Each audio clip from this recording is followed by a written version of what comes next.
Snapchat us. I'm at Abyss. You are listening to BeExposedRadio.com. Hey, what's going on, man? This is the Happy Hour Radio Show. My name is DJ Twizz. With minus two guest hosts right now, but for the meanwhile, you rocking with your boy right now.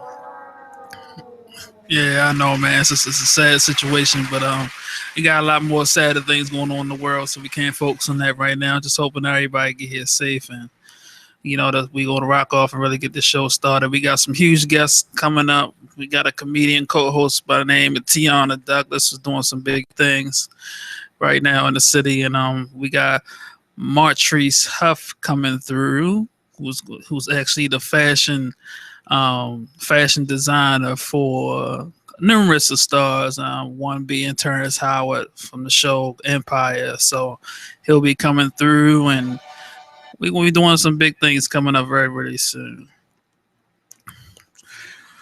So while I'm here, we might as well talk about some of the seriousness that's going on right now. As much as I want to talk about some of the worldwide issues, I think we need to talk about some of the local stuff that's going on. Once again, another young brother, young black entrepreneur got murdered last night in down Druid Hill, which is actually the founder and CEO of YSB. The record label who housed Little Scooter and a couple of other local artists also got murdered last night. So it's this city's getting bad. It's getting really bad, man. And we need to start watching our steps and start preparing for certain things, because I know there's a lot of big things that's going to be going on in this city, and a lot of it is not going to be good. And we definitely got to watch the things that we do, man. Yeah, I heard about that. That's crazy, yo. Yeah, man, it's really crazy, and I knew that that wasn't going to be the end of it, and it's truly sad, man. We done literally lost probably about 4 people in the past 3 days that have killed and died to gun violence. Not only that, but we had mass shootings in New York, mass shootings in Chicago, which sadly to say is the norm there. But these were all things that were done around the 4th of July holiday. I believe 60 people were shot in Chicago, and about 20 people were shot in New York. All just having fun, just doing what they do on the holidays. And they, a lot of them people lost their lives as well. And it's a very, very sad situation. So.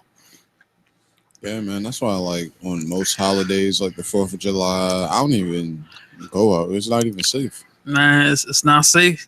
It's not safe to party out no more. And I feel like that's what it's designed to be, man, to keep everybody in the house in fear. And I know people don't want to bite the bullet, so to speak, and be like, I'm going to live my life. I'm going to die from something anyway, which is true. But at the same time, you got to be smart. Definitely gotta be smart. On a sports tip, a little bit lighter news. The man Dwayne Wade now went to Chicago Bulls. So that's gonna be an interesting thing. This is definitely gonna be one of the most interesting years in the NBA, because you got Dwayne Wade going to Chicago, you got Derrick Rose going to the Knicks, and you got KD going to damn near a dream team now with the Golden State Warriors. And it's definitely going to be a thing. And a lot of people have a lot of issues, a lot of opinions about that. So if you got an opinion about that, or you would like to, state your claim, or, if you got any issues or something you want to speak up about any one of these 3 topics we just talked about so far, you can call in at 410-702-5657, or you can text at 443-642-9430. So yeah, it's gonna be a big thing for the NBA, man. But of course, I'm a LeBron fan, from the heart. So they still gonna have to meet up with the king one way or another. So, it's definitely gonna be an interesting thing, man. Still a lot of big moves to be made. So we definitely see what's going on with that. How do you feel about the whole people jumping from one team to the next? Like, how do you feel? Well, to be honest, I'm not really too much of a sports fan, but Mm-hmm. I just think it's funny how like when a team player gets switched to another team, everybody be putting up videos of them crying and oh my gosh, the world is over. Why would they trade him? It's just funny to me. Yeah, man. It's athletes, and especially African American athletes, are held to so high regard that it can be sickening and humbling at the same time. It's like a mixture of different things there. When the whole, Joe Louis, when he was the biggest African American star in the world to us, way back when, and he used to walk the streets, in New York, and black, white, Asian, all of them showed us so much love. And I like that, but at the same point, especially the stuff that's going on now, man, with our brothers and our sisters dying, from senseless violence, not only from our own people, but from people who are held, in a certain position to protect and serve, to take the law into their own hands. Not on everyone, but on minorities and on black and brown people is really starting to become sad. And I really miss the times. Me being young, not knowing too much of what happened, but I really do miss the times when these athletes kind of stood their ground and say, look, I'm not going to play another game from y'all. I'm not going to do another commercial for y'all until y'all get this right in our city. Because if those players were to stop playing games for at least 20 games, it would hurt tremendously for all sports all the way around. If Cam Newton didn't play, if LeBron didn't play, if any one of those top things, when they just stood their ground and say, you know what, I'm not going to play another game until we get this right, until they start seeing my people dying, it would hurt their pockets tremendously. But we don't have that. So what we're looking up to was the star quality, but we're not looking up to the I guess the fortitude for change. They wore I can't breathe t-shirts, but I mean, is that really going to make a difference? And it's not like you wore it during a game. You wore it during practice or shoot around, and that's cool. You want to do the one little thing, but it's a lot more going on. And I'm pretty sure these athletes have sons and daughters out here, and if anything one of them happened to this day, they would not show up to play another game. They wouldn't do anything. They would be in outrage just like we are now. And I would really like to, see more of our athletes, our role models, like the Kanye Wests and stuff like that, who actually state their claim and speak on the things and issues and stuff that go along, and make a difference. I heard Obama had just said something in regards to what happened in Minnesota and Baton Rouge, Louisiana. I'm interested to find out about that as well. And I feel like he just spoke about that. So we're going to try to get more info so that we can bring everybody up to speed on how that issue went and, what he spoke about, because his voice is needed right now, because he has been under so much scrutiny from calling us thugs, miscreants, or whatever it is that he want to call, young black boys who, choose to express their way, whether it's good or bad. He has called them thugs, and I'm interested to see what his take is going to be on the things that's going on now, because he has young daughters who may be particularly put in that situation, especially when his behind gets out of office in November and they go back to Chicago or they go back to wherever, what they could be possibly dealing with. Mm-hmm. So it's going to be a real interesting thing. But I think my hearts go out to those people who had lost their lives in police brutality, and it's a sad situation. I think my whole viewpoint on like players boycotting, I think that's just like not even with sports, but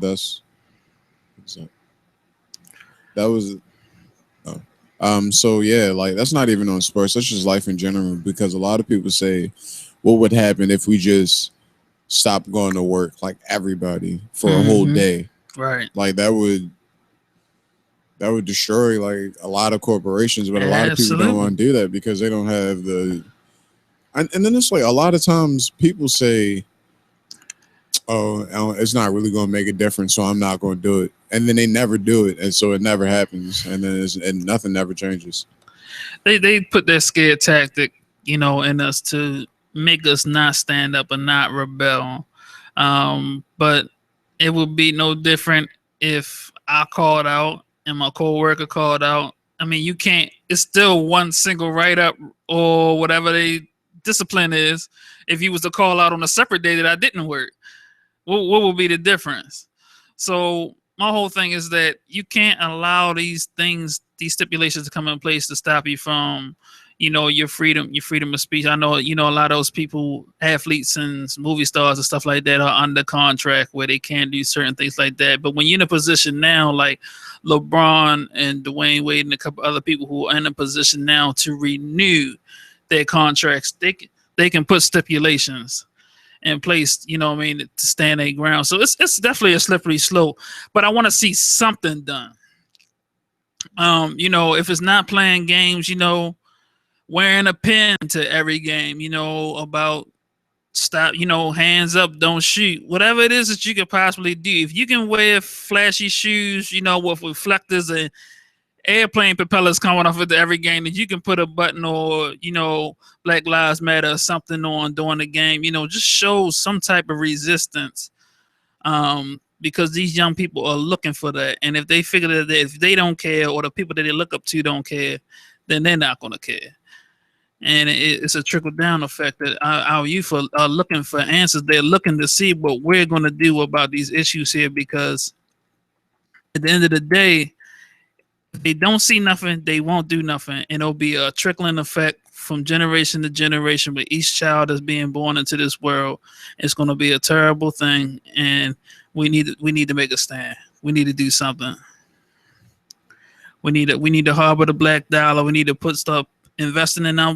Now, I know a lot of black businesses are not top notch when it comes to customer service.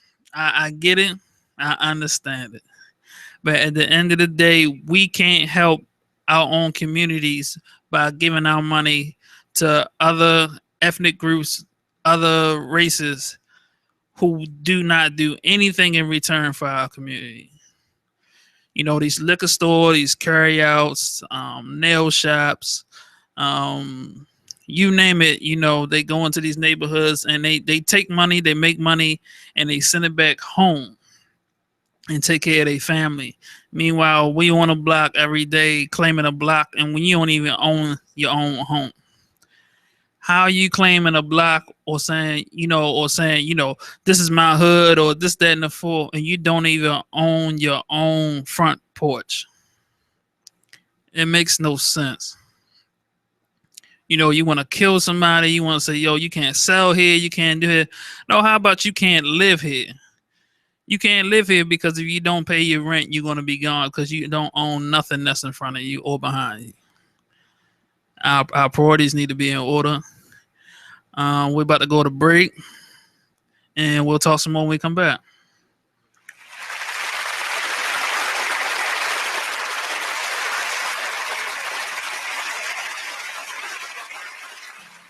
Check out this flashback on Gangster Goddess radio show. We know how you came about. We have write-ups and so forth. And the people that come after that, okay, yes, I inspired you, so acknowledge it. Right. When you do a, go ahead. I'm sorry. I was just going to say, it's a little more difficult for the natural born raw artist. Okay. And the academic artists, they know a lot more than us natural born raw artists, so they could easily get in spots and galleries and newspapers and magazines and everything, where I'm not in the academic part of the artist scene. I'm just a natural born chick doing my thing. And when the academic ones are able to form groups to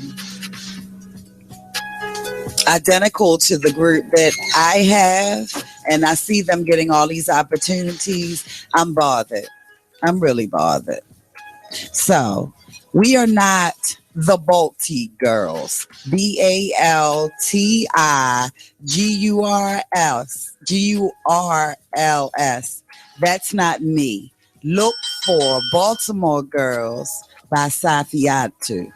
That's what you want to look for blazing through the city in these next spring and summer 2016. The Baltimore Girls. Straight like that.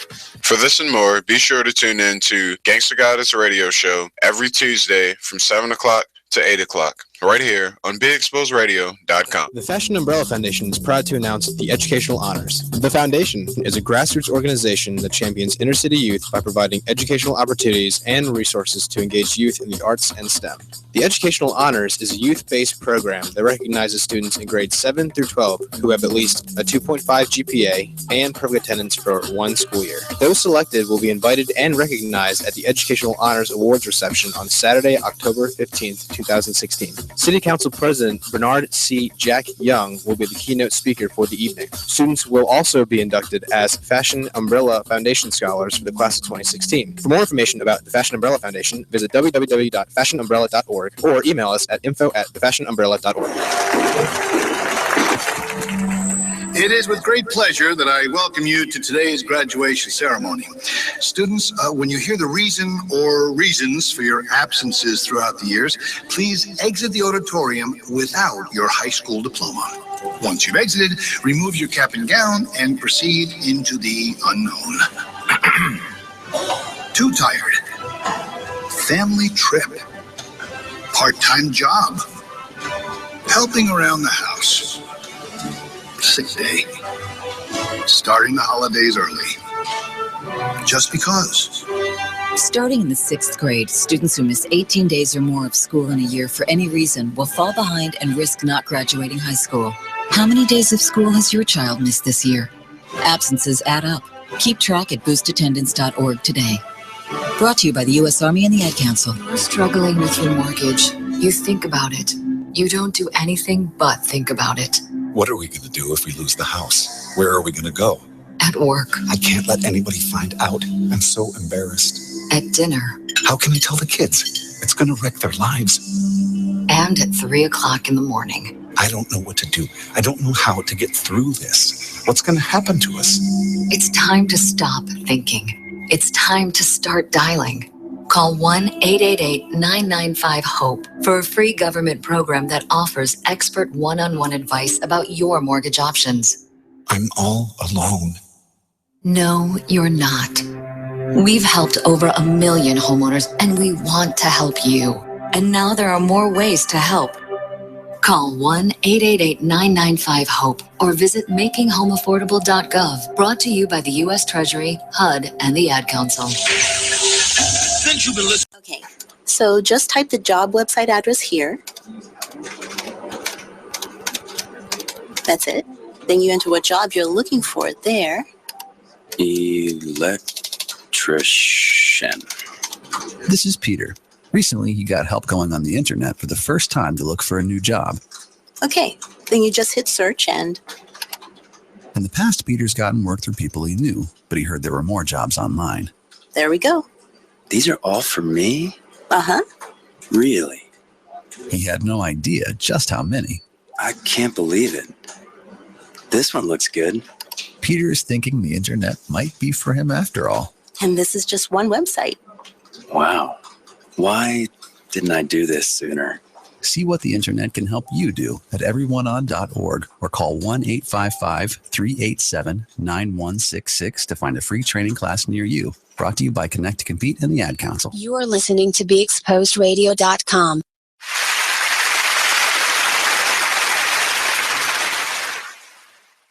What's going on, everybody? This is Brett Williams, the summer 2016 intern here at Be Exposed Radio. Be sure to check out myself and all the personalities here at the Be Exposed Radio Open House on Saturday, July 16th from 12 to 5. This is a great opportunity to promote your business and to make new professional connections. So, if you're not busy during the day, definitely be sure to stop by the station.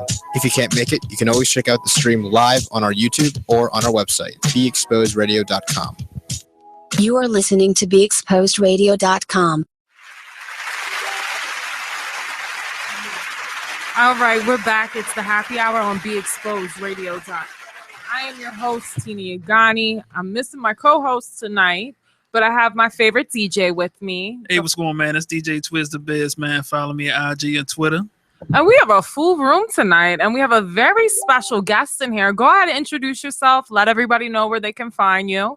Hey, what's up, everybody? My name is Martice Jamar. I'm a fashion stylist. You can find me at Martice_Jamar. You can also find me at Martice Huff, Huff, on Facebook. Yeah. Sorry.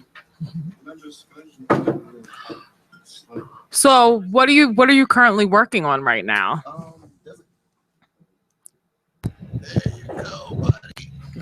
Okay. I'm working on a couple of different things. As you all invited me here to talk about being a stylist. I'm a stylist. I've worked with tons of different celebrities throughout the years. Go ahead and of course, some names. Terrence Howard. I've worked with Jodeci. I've worked with H-Town over the years. I've worked with Justin Bieber's mother as her personal makeup artist. I've done a lot of work. I've worked with director Chris Robinson. I actually got into business, funny enough, not as a stylist. I actually was a casting director first. Okay. I used to cast all the vixens in music videos for Chris Robinson and other directors. So that's how I actually got into the business.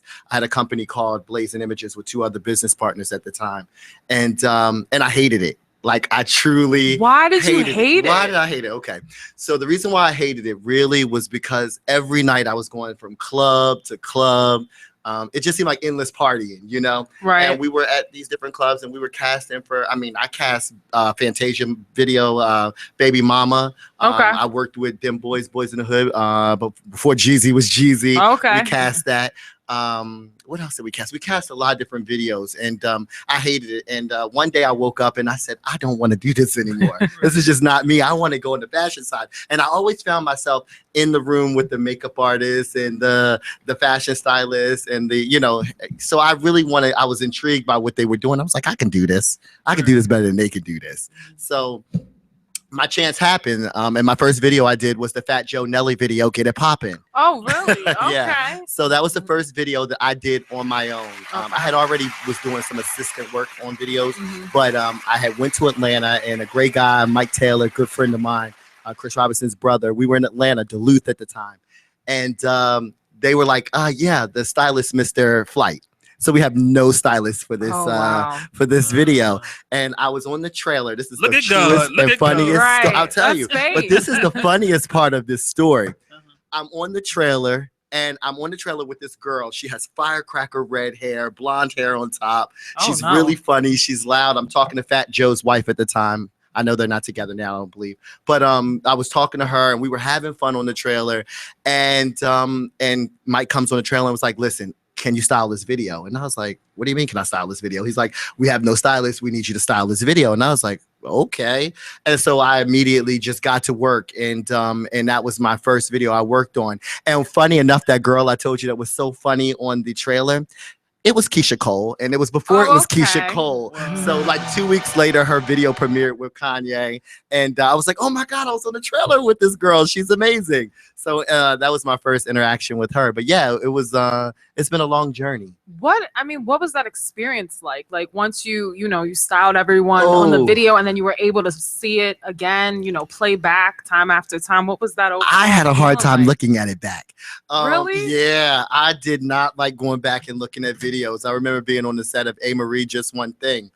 And we were in this small. He's doing some serious name dropping now. Right. Well, he didn't want to unleash it at first, but now what's funny is I didn't style that video. I was there with because Chris Robinson was directing it, and I remember I was talking to the stylist, but I was at the video shoot. We were shooting the remix with Eve. Okay. And yeah, it wasn't the original shoot, it was the remix. And we were there, and of course I jumped in, and the stylist was a bit overwhelmed, so I kind of helped out, and we had a good time. And I was talking, and I was like, do you ever watch your videos back? And she was like, no, I can't watch it back. I usually, once I let a baby go, I try to let it go. I'll watch the premiere of it, and then after that I don't go back looking at it. What is It's it? really hard. Because of like the fashion has changed that you just don't want to look at. Yeah, fashion has changed. See, Yeah, that's what it is. You see the fear of what, looking at a video, say, "Oh man, that was a mess." Well, you know what? Yes, and yeah, I will see, say yes, because there is some videos that I look back and I'm like, gosh.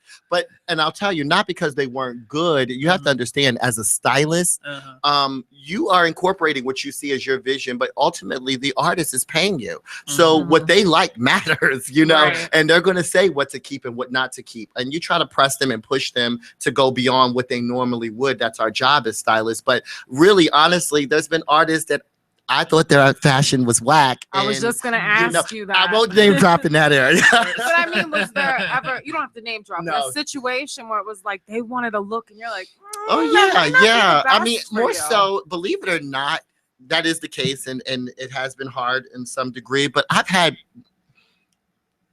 bigger battles with directors than when we start talking about film and television. A director has one vision, you have one vision. Right. That's really been a bigger collide than really the artist. But artists have had times where they're like, nah, I'm just not going to do that. That's just not me. That's just not my style. It's not my swag. And you're like, okay. But you learn how to work it and get around that, and eventually you get them in it as best you can.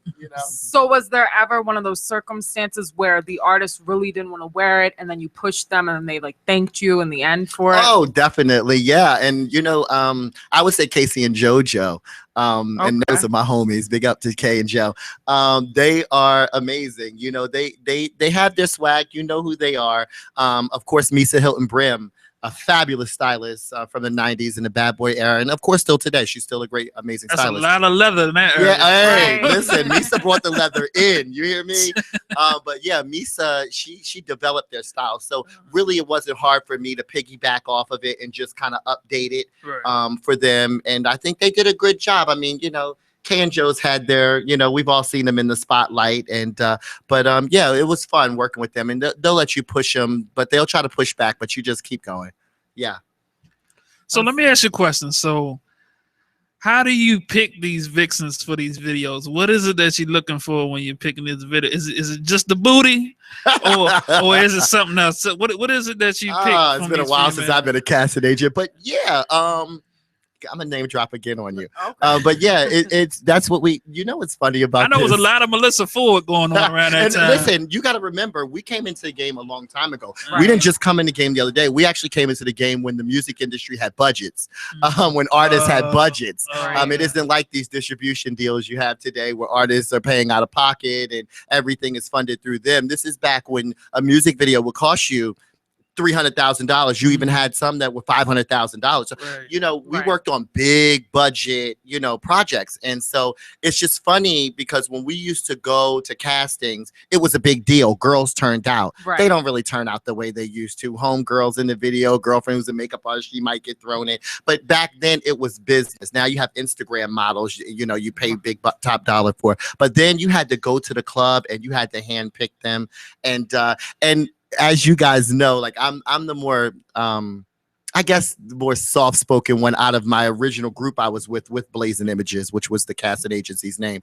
So they would use me to kind of woo the girls. You was the wingman. Yeah, they would use me to woo the girls in. And we're go getting ahead. a lot here, but we got to take a quick break. Sure. Gonna have to come back to this. It's the Happy Hour on Be Exposed Radio. Guys, call in tonight at 410-702-5657. Text us at 443-642-9403.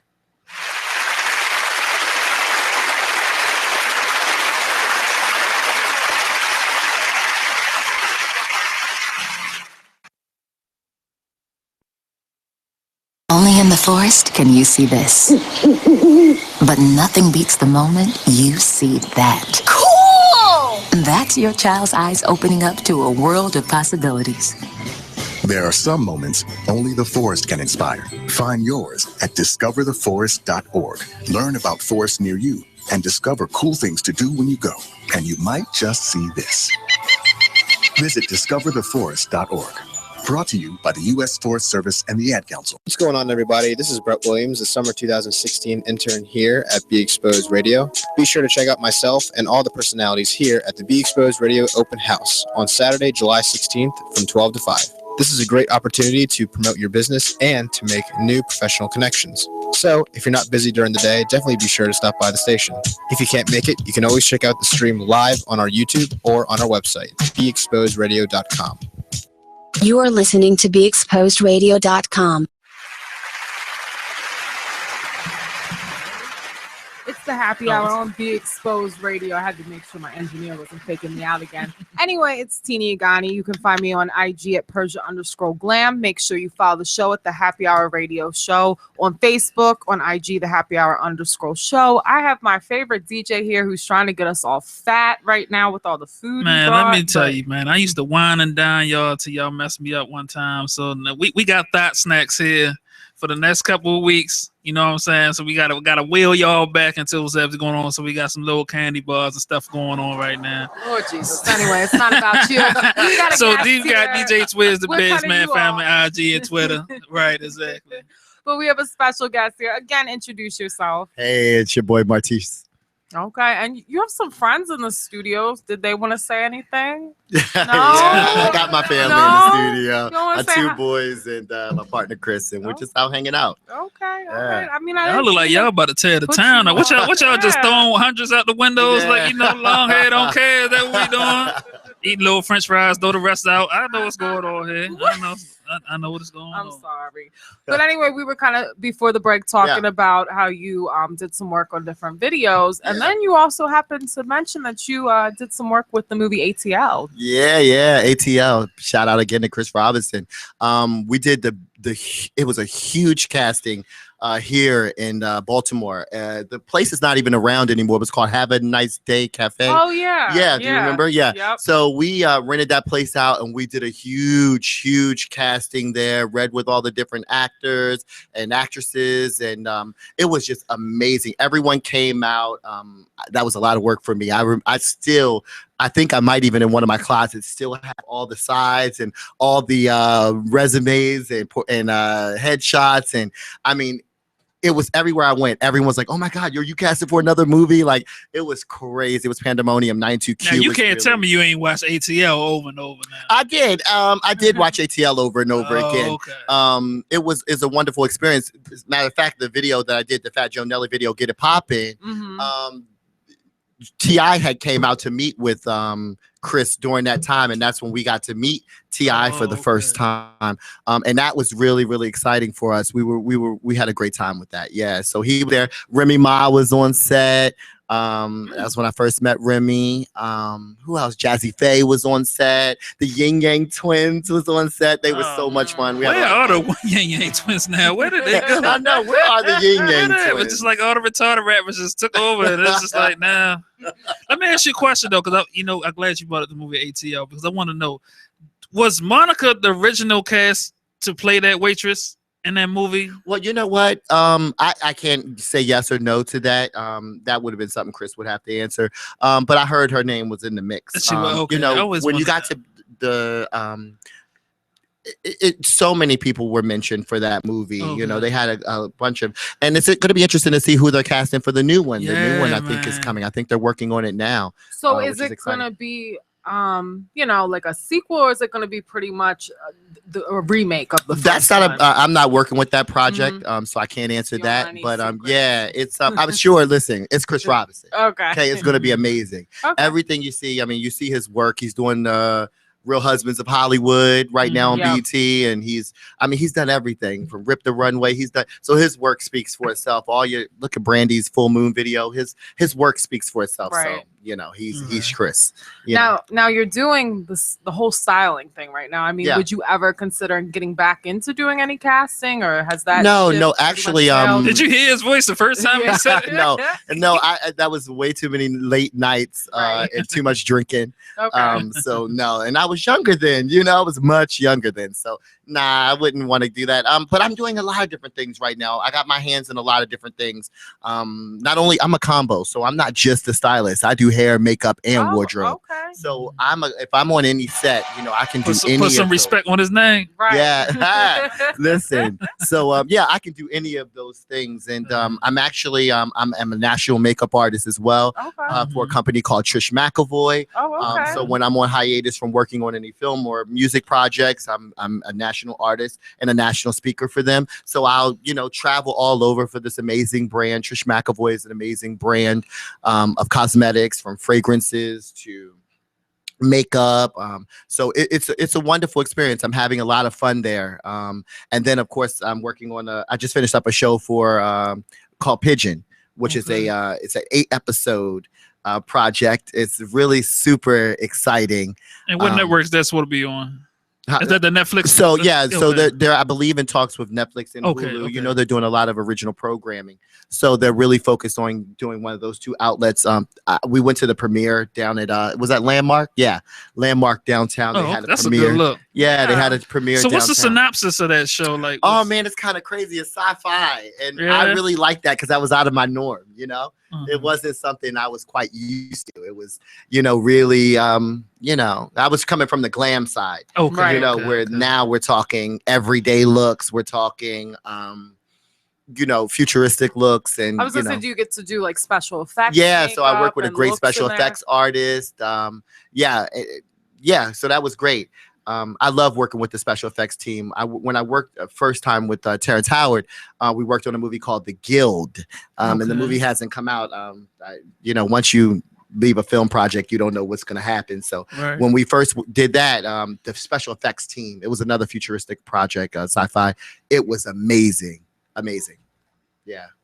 That's dope. We're definitely gonna look forward to that. I can't wait to see that. Yeah. And see where it goes. Yeah. Of all the things you're doing, though, because you're doing, the hair, the makeup, the styling. If you had to choose one, what do you think you're most passionate about?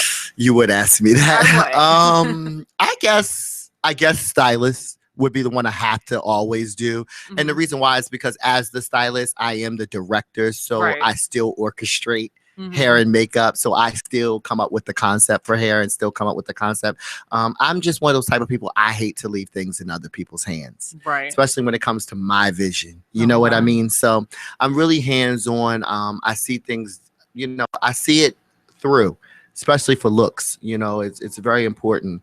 And I've learned how to do that over the years because I wasn't as great as, doing that in the early days because, you're partying, you're having fun, you're just glad to get a job, you try to see. But now, you take your time and you really see projects all the way through so that they are just at the highest level and, it's professional and it's amazing. And that's where I am right now. I'm having fun. And, really, honestly, there's so many things that this industry, because it's changed, it's not the same way. I mean, the media has changed. Social media has changed. How does that play a part into the whole styling? It plays a part, good and bad. Okay. Because now you go on Instagram, everybody's a makeup artist. Right. Everybody's a hairstylist. Right. Everybody's a fashion stylist. They ain't work with nobody, or they've never been to school, or they couldn't tell you the difference between textiles. They don't know chiffon from Sean Truth. Like they just don't know. But they're a stylist. So, it's changed in that regard. But I'll be honest with you, it's helped a lot. People get to see your work a lot more. And that's what's really fun about it. And you could do so many different types of projects because, eventually I want to go more into producing. I can't be a stylist forever. You know what I mean? There's always someone new and fresh 10 seconds behind you. But you're going to be scared to let somebody take over that. Not at all. But you know what? It's important for me to groom. I have a young lady, Kiara Holt, who was a stylist under me, and E.B. Brooks, Ebithica Brooks. Both of them worked under me over the years. And I just got this really awesome message on Facebook, and because I hadn't seen her in a while. She's in New York, and she just got a job at a magazine as the head stylist. And she just emailed me. It was like, I can't wait to come back to Baltimore. I want to see you. I want to take you to dinner. I just want to thank you. She said, you altered the course of my life. Oh, wow. Wow. She said, you altered the course of my life. She said, when you met me, when I met her, and I'm telling you, we were really young. I worked at McDonald's. Aww. I worked at McDonald's and I was a manager. Uh-huh. And this is a real real truth. I was a manager at McDonald's and I was scared to let my job go. I was still styling and people had no idea that I was a stylist. So was you getting on people with their uniforms like when they came in? Right. And it was like with a tucked in or wrinkled. Nope, but I was a stylist and I was Look only at working. he's saying, yeah. I was working 1 day a week because I couldn't let this job go because I was scared. I was like, okay, I got this. I'm styling and I'm making money, but I still got to have security in case anything happens. I was working one Sunday a night at McDonald's. I'll never forget this. Wow. And that's when all the booger whoops come out at night. I know you got to. One of my associates, Kiara, worked there. And I loved her fashion when she came in, on her days off. And I was like, you know what? When I really get this thing off the ground, I'm taking you with me. And I took her with me. Aww, and she hit me back. She was like, you altered the course of my life. You changed my life forever. And I'm forever indebted. And that's what you want to hear. You see what's going on in the news today. Right. Just with young people and the violence and, young people not seeing their greatest potential. Right. Sometimes you got to grab hold of someone that you see potential in and you got to develop him. That's bigger to me than working with any of the celebrities. Right. That I've worked with. I got to commend you. That's just so positive. I love your energy. I love just, doing that for someone and that means so much to you. That's definitely dope. Well, you got to do it. I think it's all of our responsibility. We're having a great time. We can be winning. We can be making money. But at the end of the day, what's your carbon copy? Right. What's your legacy? Oh, you did this. You was at this party. You were there. Those parties come and go. People come and go. But what's your legacy? Right. What will people remember about you? And I think that's very important. But you still want to have fun, right? Especially because of all the stuff that's going on in the world. You want things that make you feel good and have a good time with. So yeah, that's why I am. And I try to always do philanthropy work. I just raised money for autism down in West Palm Beach with one of the ex Ravens players, and I also had I do an adult kickball game every summer, actually. Okay, we're gonna need to find out a little bit about this. Yeah, so it's adult drunk kickball, and we get drunk and we play kickball and we raise money for MS this time. Oh, and because I just lost a family member from MS. Sorry. So, yeah, we raised some money. So yeah, so it's just about the bigger picture, and that's doing things that are good for the world, and reaching out and doing what we can to make this place a better place. That's definitely dope. I love it. Yeah. So as far as fashion though, who are some of the designers or the stylists that inspire you the most? Or would you say you inspire yourself? You know what? That's just too cocky for me. That's too cocky for me. But there's been times I've looked back, I'd say more at myself when I put something on like, that's icy, like I really like that, but yeah, McQueen, of course. Okay. Just this new collection that Willow Smith's campaign from Chanel is it's edgy, it's fresh. It's presenting Chanel to a whole younger audience, which I think is very important for Chanel, because people, really gravitate to what these young people are doing and what's happening in the streets. And Chanel's really caught on a different level. And I love that.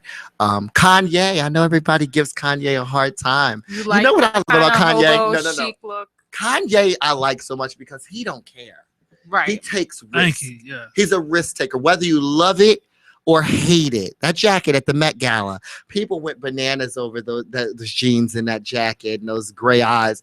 Who else is giving it to you? Everybody's coming looking like robots. They all got on the same suit. Right. They all got on. He's easy. He's gonna do it his way, and I like that in fashion. Did you get a chance to see any clips or his fashion show that he? Yeah, of course, absolutely. What did you think? Well, I'll be honest. It's not for me. Mm-hmm. And I do know who that audience is. I know them. They're much younger. They're free spirited, but they it's them. Right. And I know who they are. They are people who are like Kanye, willing to take absolute risk.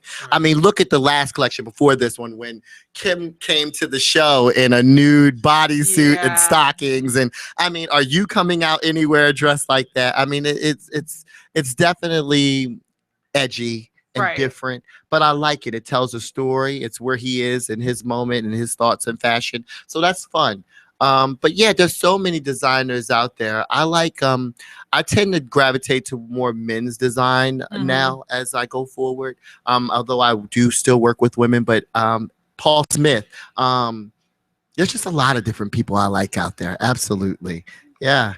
Well, I always say, you know, when it comes to fashion, it's more or less of expression of a personal expression than as opposed to what people are accepting of you as far as to have on. Because, you know, it's funny now, the same things that we laugh about will be the same things to be rocking years from now. Of course. As opposed to the things that we laugh about from the stuff we used to wear. When we go back and look and like, I can't believe I wore that. Oh, absolutely. You know what I'm saying? So it's just like, it's kind of like a topsy-turvy thing. And now you're starting to see, now I seen something yesterday.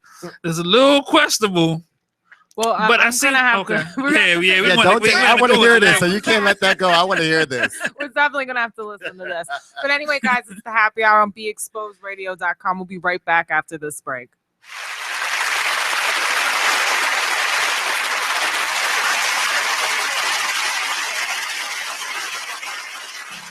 Hey everybody, it's Monny, the executive producer here at BeExposedRadio.com, and I'm here to talk about my show. I know, how selfish, right? Talk Lately with me, Monny, every Tuesday at 7 p.m. So what do we talk about on this show? I can tell you this, there has never been a show that I have gotten completely through the full agenda because our topics, our conversations are just that damn good. I cover politics, gossip, entertainment, and hey, I love a good panel discussion. Hey, get a group of people in here and let us debate it out. That is the best thing in the world. Not to mention, I take calls and texts, and I'll debate with you too. So why don't you get involved and be heard? What's that old adage? Closed mouths don't get fed. That says it all. So join me every Tuesday at 7 p.m. right here on BeExposedRadio.com. Call me at 410-702-5657. You can text at 443-642-9403. And don't forget to be heard and vote in our weekly poll right on the website. In the forest, can you see this? And this. And this. But nothing beats the moment you see that.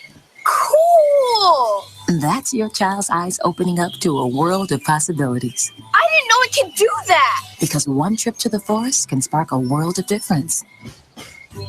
There are some moments only the forest can inspire. Find yours at discovertheforest.org.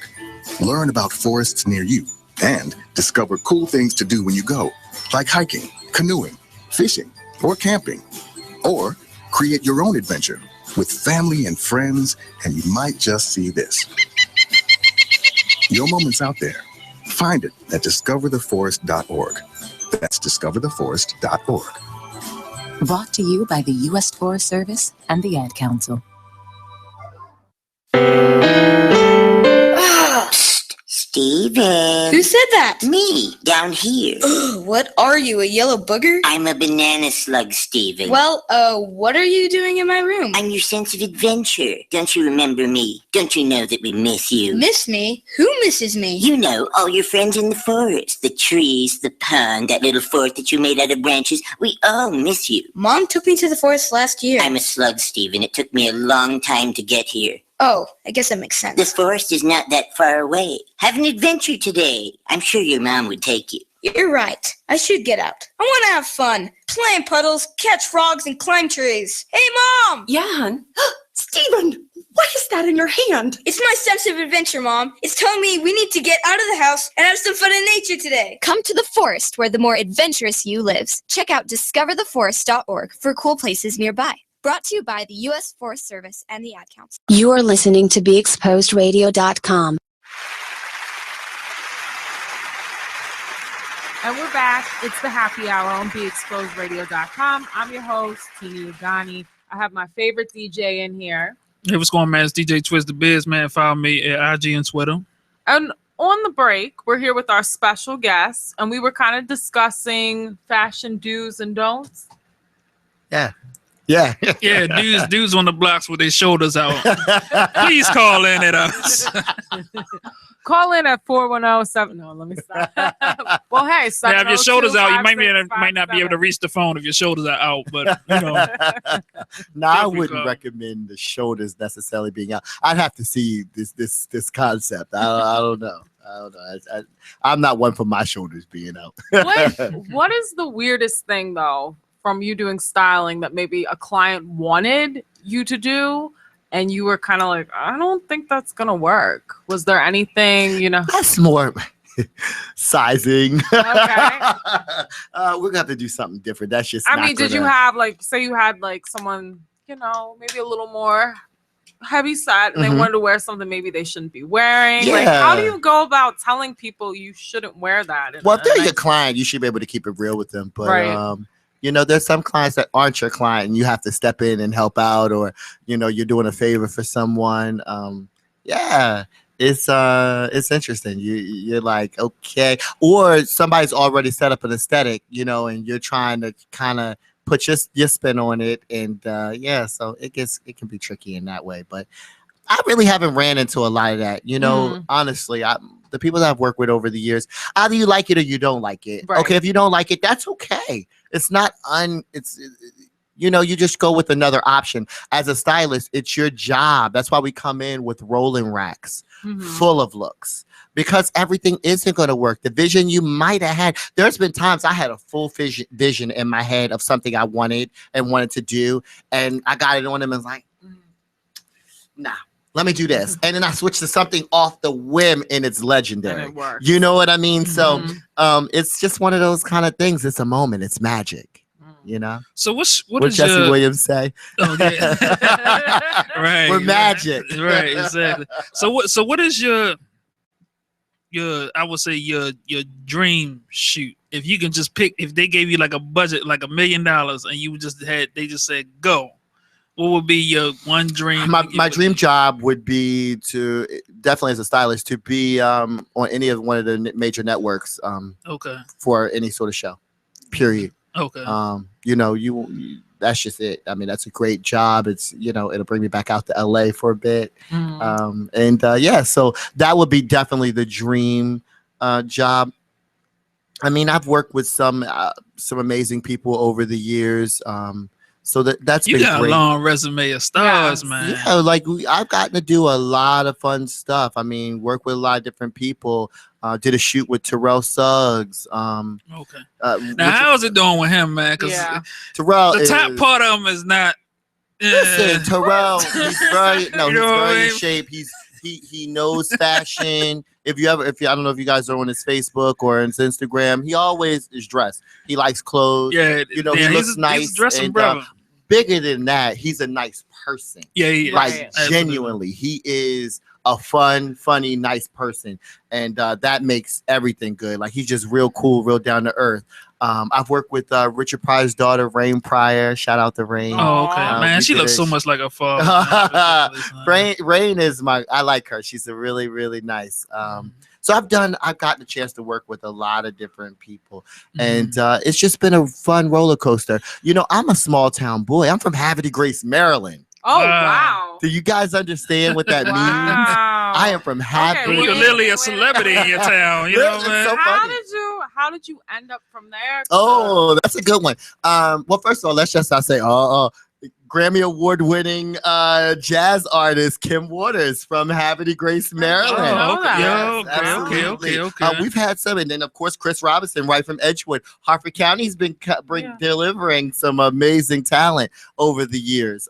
But yes, I'm from Havre Grace, Maryland, and went to high school there, went to the middle school there, went to the elementary school there. Wow. I graduated with 98 kids in my graduation class, very small school, and I was in this town where I was a little ahead of, I think, everything else. I'm gonna say you probably. I was the Kanye of my school.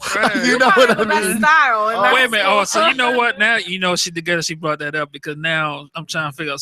So what did you wear to your prom? Oh, if she would ask me to bring a picture, you would have been blown away. My hair was probably like this high. I had great contact. Shout out to Kanye.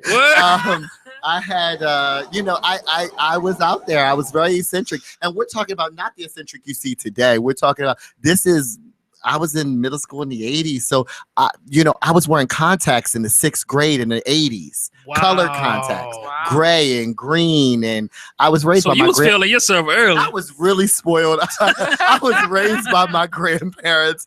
I mean, whatever I saw in the magazines, I always joke with Chris and I always say, I was that kid who dressed like the music videos of that time. So Tony was hot at that time. I was dressing like Tony. Oh, okay. Another Bad Creation. I was dressed. So I went through those times. So I can imagine like walking the door, like, okay, now what video did you see now? I know. Right.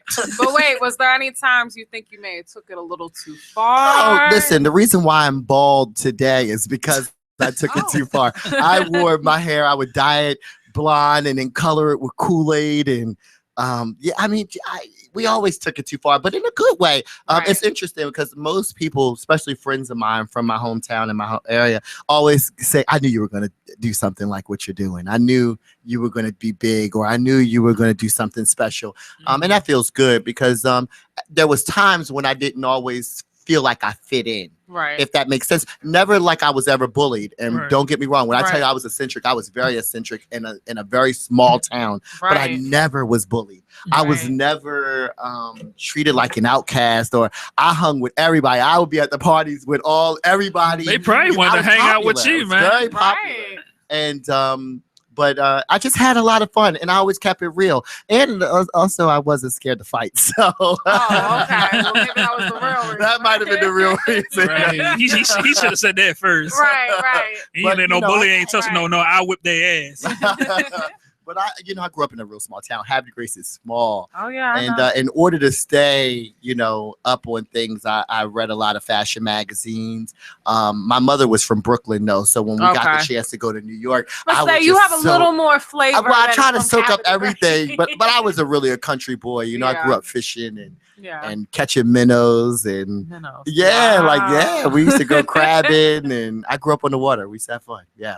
Well, we got to take another quick break. Sure. We'll be right back after this. It's the Happy Hour on BeExposedRadio.com.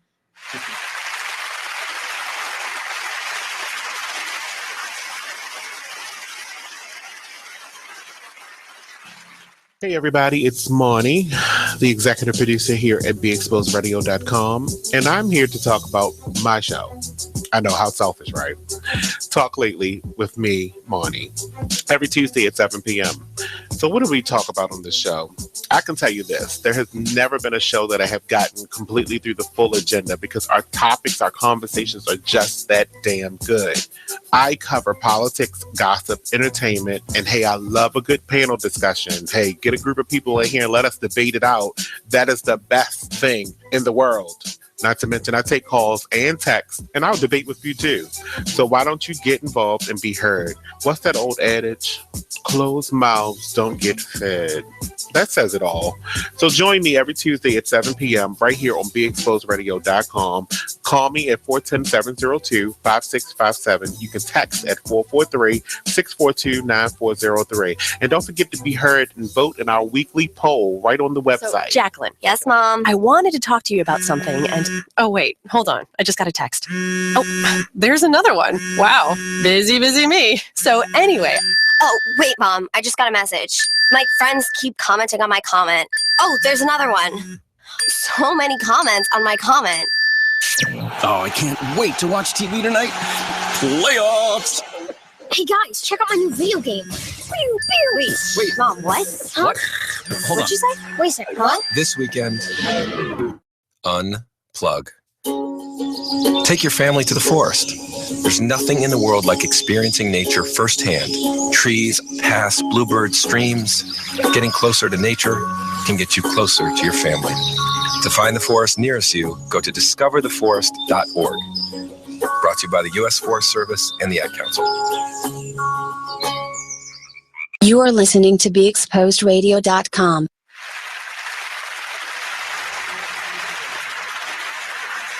And we're back. It's the Happy Hour on Be Exposed Radio. I'm your host, Tina Yeganeh, and I have a very special person in here with me right now. Go ahead, introduce yourself again. It's your boy Martice, Huff.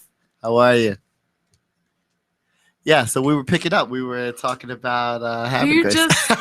really, just from like such a small town to make it. But you said your mother was from Brooklyn. Yeah, my mother's from Brooklyn, my family's from Brooklyn, and then my grandparents from Florida. Okay. So I got a chance to travel a lot. I was gonna say, I mean, New York is the fashion capital. Yeah, I mean, so I got to go. I started going to New York Fashion Week very early on.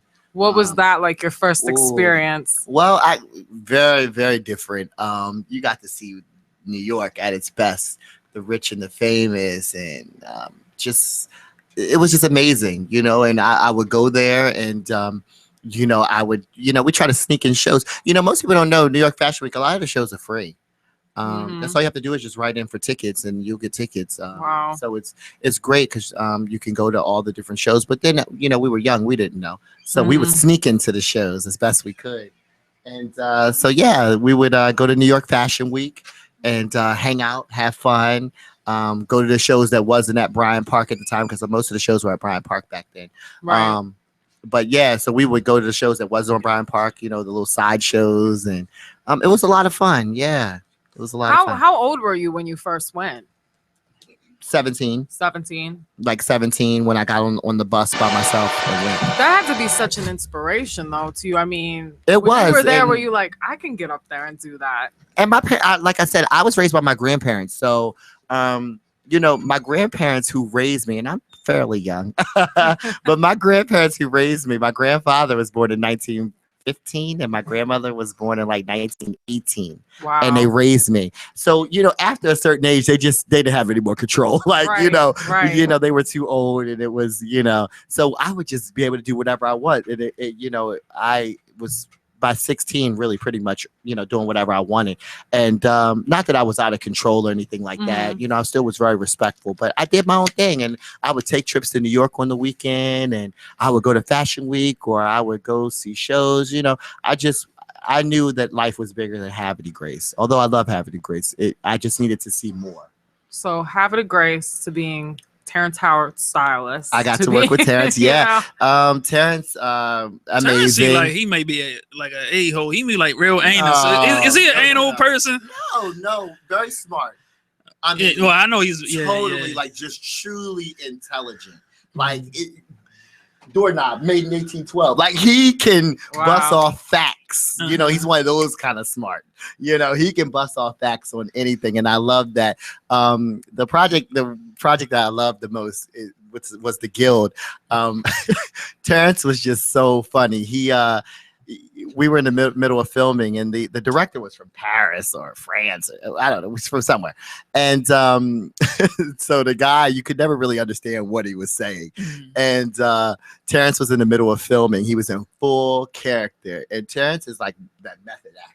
When he comes on set, he's that character. You know what I mean? He's not snapping in and out of the role. So he was on set, and we were filming in a small little room. And it was these two other actors. And I think the other actors, they weren't really well known. And I think he was getting a little annoyed because they weren't hitting their cues and, forgetting their lines. And, Terrence is the ultimate professional. He knows his craft. So he's in the middle of filming. The director goes, action. So Terrence's phone just starts ringing out of nowhere. And so he just literally comes out of character and answers, "What's up, Wyclef?" And like is having a long conversation with Wyclef. And While they were filming? While we were filming, the director was like, now we see why this film ain't get put out, because no, it was fun. It's like any other show or any other film. You have your bloopers. And it was just so funny. But he's amazing. And a fact about Terrence is that he really understands fashion. He's one of those people you don't really have to push. He knows fashion. So, you don't have to push him too hard. He knows what he likes. He likes what he likes. And you just bring out the best quality, and he's going to help you develop him. Wow. You know what I mean? He has his own sense of style, and I like that. Yeah. That's dope. Well, we have another special guest / co-host who came in here. Go ahead and she has really good style too. All right. She came all around the world, to come over here. Hello, everybody. Comedian Tiana or Tiana Douglas. Twizz know what he put me through to get here. When I tell you, it took me an hour and a half to get to a place that was only 15 minutes from me. Oh. And then he left me outside for like 45 minutes and said, "We're on air. You have to wait." I thought she wanted to enjoy the scenery, you know. No, I'm like, well, who are you on air with? I thought I was the special guest. I didn't. And then I realized I wasn't special at all. So, Oh, you're special. You guys nah, are he worked with Terrence Howard. Like, he's more special than me. Here, I come in here just, not dressed properly. I look like nothing. He's the special guest. No wonder you left me outside. You should have hit me. I didn't even know. I did, and you didn't hit me back. So that further confirmed that I was a nobody. We're so happy. So I was kind of like those actors in the room with Terrence Howard, getting mad when I'm not hitting the cue. Like, it's okay. It's cool. We're happy you're here now. Are you? Absolutely. Is that why he left me outside? Nah, but, I'm saving the best for last. So happy, lock the door. Trying to clean this up. Come on now, don't do me like that. Now I'm happy to be here. You see, I put forth all effort. She did, absolutely. Yes. Which is definitely missing in the Baltimore scene, by the way. So yeah, just wanted to segue to that. But I really anyway. came here just so he could give me some styling pointers. I'm looking for a stylist because if he styled me, then I could say I had a celebrity stylist. I'm a celebrity now. I want to make it so bad. No, I'm happy to be here. I am. Nice to meet you too. Nice to meet you too. And let everyone know what you have coming up. Oh, I have a show coming up, Summer 16 comedy show. It'll be this Saturday, July 9th at Sully's Comedy Cellar. It's 9306 Harford Road. Doors open 8:30. Show starts at 9. Awesome show, and I'm headlining it, so it's gonna be a great show. Well, She they're done all had great, but back-to-back sold-out shows, so Yeah, she got a popping going on right now. I'm really excited. But this is the first one that I'm headlining. A lot of people like, you always have other people. Can you headline it? So I'm excited. I know. Just a quick question. I know the comedy scene is very small on the East Coast, period, or throughout the U.S. But my friend D. Shaw, are you familiar with D. Shaw? Wesley? Yes. Yes, of course. That's one of my very, very closest friends. You I know love what?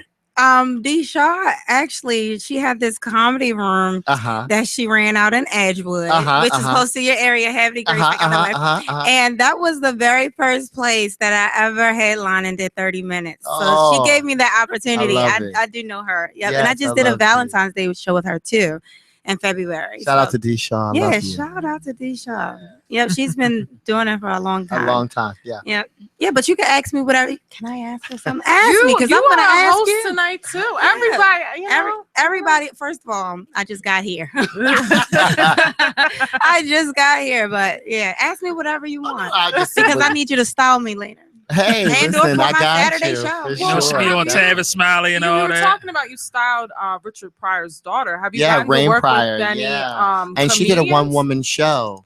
Did she? Yeah, she did a one-woman show. Oh, I was just looking for somebody to style knock knees. That's my issue. Like, I have the hardest time dressing these knock knees. I'm trying to tell you.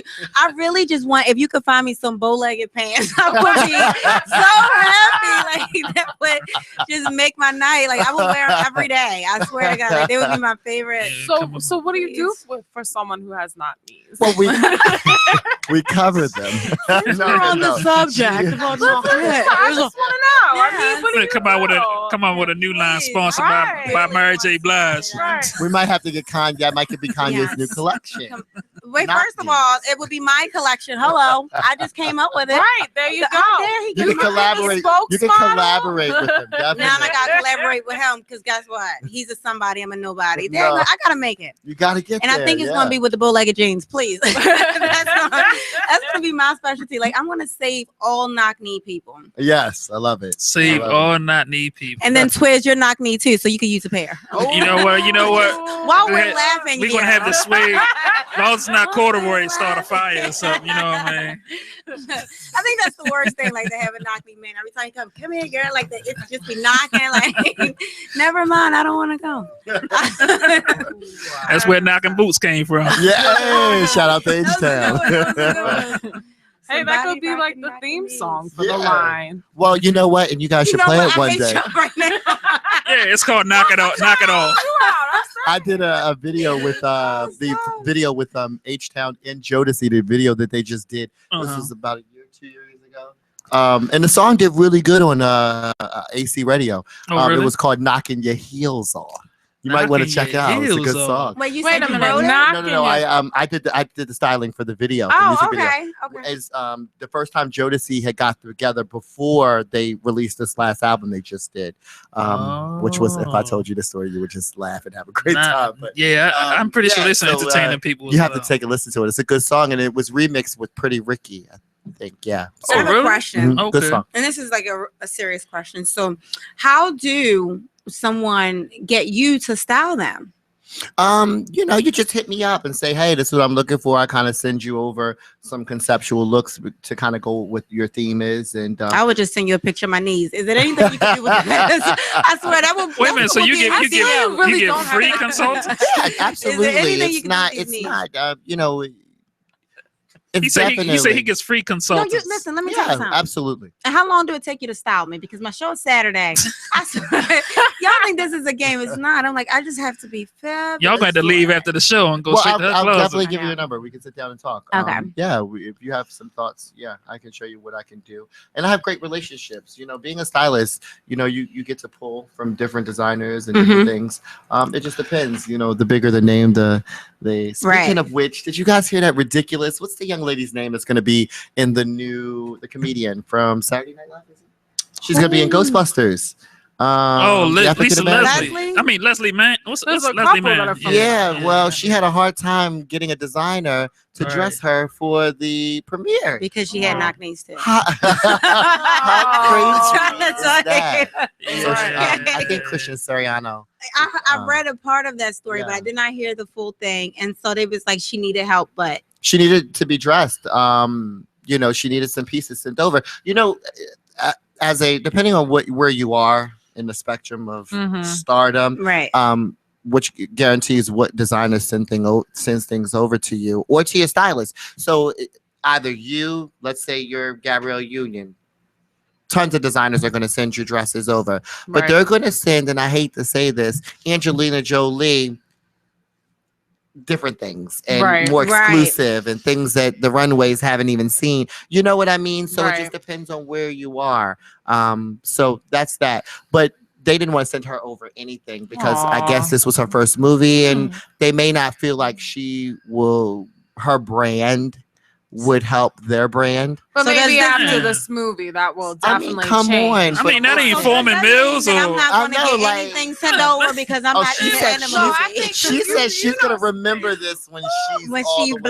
She's been in there for about 20 years, though. And she's funny. So she is. I remember I watched her from the beginning when she was on Apollo. She just looked like this big, tall basketball player. Like, she has come a long way.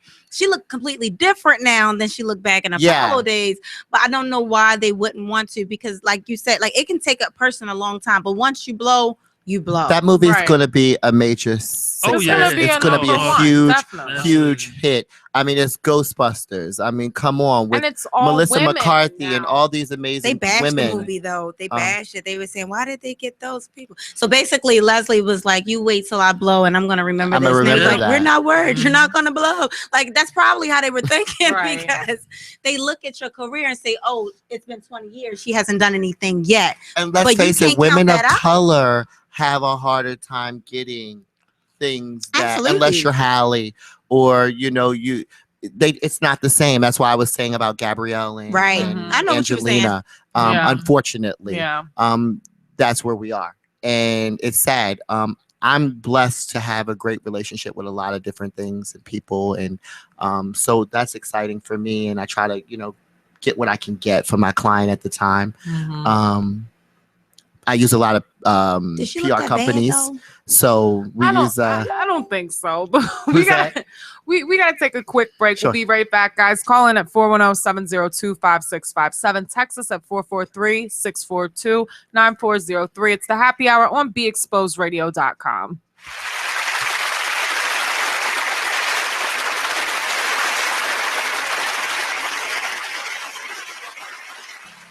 What's going on, everybody? This is Brett, the 2016 intern here at Be Exposed Radio. I'm here to announce that the young and talented new artist Chink just dropped her new mixtape, Purple Potion, which is now available on Spinrilla and SoundCloud. If you haven't listened to it already, definitely be sure to check it out. And while you're at it, be sure to follow Chink on Instagram at Chink_OTR, and to check out True to You Entertainment's website, truetoyouentertainment.weebly.com. Check out this flashback of the Artist Exchange Radio Show on BeExposedRadio.com. Joining us right now is Mr. Antonio Long. He was one of our first See Baltimore artists. That tour is actually under construction, and we're doing some revamping and making sure the foundation is solid. Yes. So we haven't forgotten about it. So December, we kind of took a pause, and we'll be back up and running in January. My mind is gone. Food. I need food. If you're in the downtown Baltimore area and you have a cheeseburger in your hand, definitely stop past the studio. Give me a call and let me know where you are, and I'll meet you wherever you are. But Antonio Long is joining us in the building. He's a singer, inspirational, not necessarily gospel, not necessarily R&B, but encompassed of both of them. Yeah. So let us know a little bit about who you are, what you do. Singer, writer, recording artist. And I just like to make good music. There we go. From Baltimore. So possibly we'll hear a little bit of it live if he's not afraid, because we throw people under the bus. Yeah. Talent-wise. No doubt. On this show. We got to see if you got the chops to sink or swim. Okay. We do it. We don't hold back here. We don't hold back here. But we'll definitely try to hear from him a couple more segments. So let us know about your music. So do you have an EP coming out, or is it one in the making? I just released the EP actually October 28th. Okay. Yeah, it's called Life. Yeah. So what was it like making that? It was fun. This is my first it's 8 songs on the project. Okay. So it's kind of a little more lengthy than your typical EP. But I put out a mixtape last year, but this is my first official project. Okay. Everything else has been singles. So you're singing your own music? I'm singing my own music. Did you write it? All original music. Yeah. Okay. And it was fun. The creative process was fun. I worked with Junior Lee. Okay. With Faith Junkie Productions. He's based out of Delaware. Okay. And it was fun. I was going up there. 2-3 times. It was business because it's your money on the line. Definitely. Right. No major labels. Yeah, no doubt. It was fun. It gave me. It's more work than what I expected. Honestly, because you're doing a bunch of different. You're writing and the performer in it, so that's 2 big jobs right there. Yeah, it was definitely, but creatively, it was great. It was great collaborations. I also worked with Anthony Johnson. He produced a song off of the EP. He's from Virginia, and I worked with So For Real Productions. You deal with some legit individuals. Okay. Yeah. So. The Artist Exchange Radio Show every Friday, 7 p.m. to 9 p.m., every Saturday, 12 p.m. to 2 p.m. Real artist, real talk, real live on BeExposedRadio.com. Do you want to promote your business? Do you want to get yourself noticed? Well then, why not sponsor us? There are lots of different options to choose from commercial spots and on-air shoutouts to interviews and even putting your logo on our website. Don't miss these great opportunities to get noticed. Check out our sponsorship packages on our Facebook page or on our website, BeExposedRadio.com. You are listening to BeExposedRadio.com. It's the happy hour on BeExposedRadio.com. I'm your host, Tina Yeganeh. I have my favorite DJ that's driving me crazy tonight because he had our guests locked outside and waiting. But go ahead and introduce yourself. Maybe I'm sorry. Hey, what's going on, man? It's DJ Twizz, the best man. Follow me IG and Twitter. And we have 2 very special guests. We got the 2. We usually just have 1, but tonight we have 2 very special guests. We got 2 phones. I thought you was going to say you ain't sorry. No. You punked out. No. I'm sorry. You could apologize a little bit more.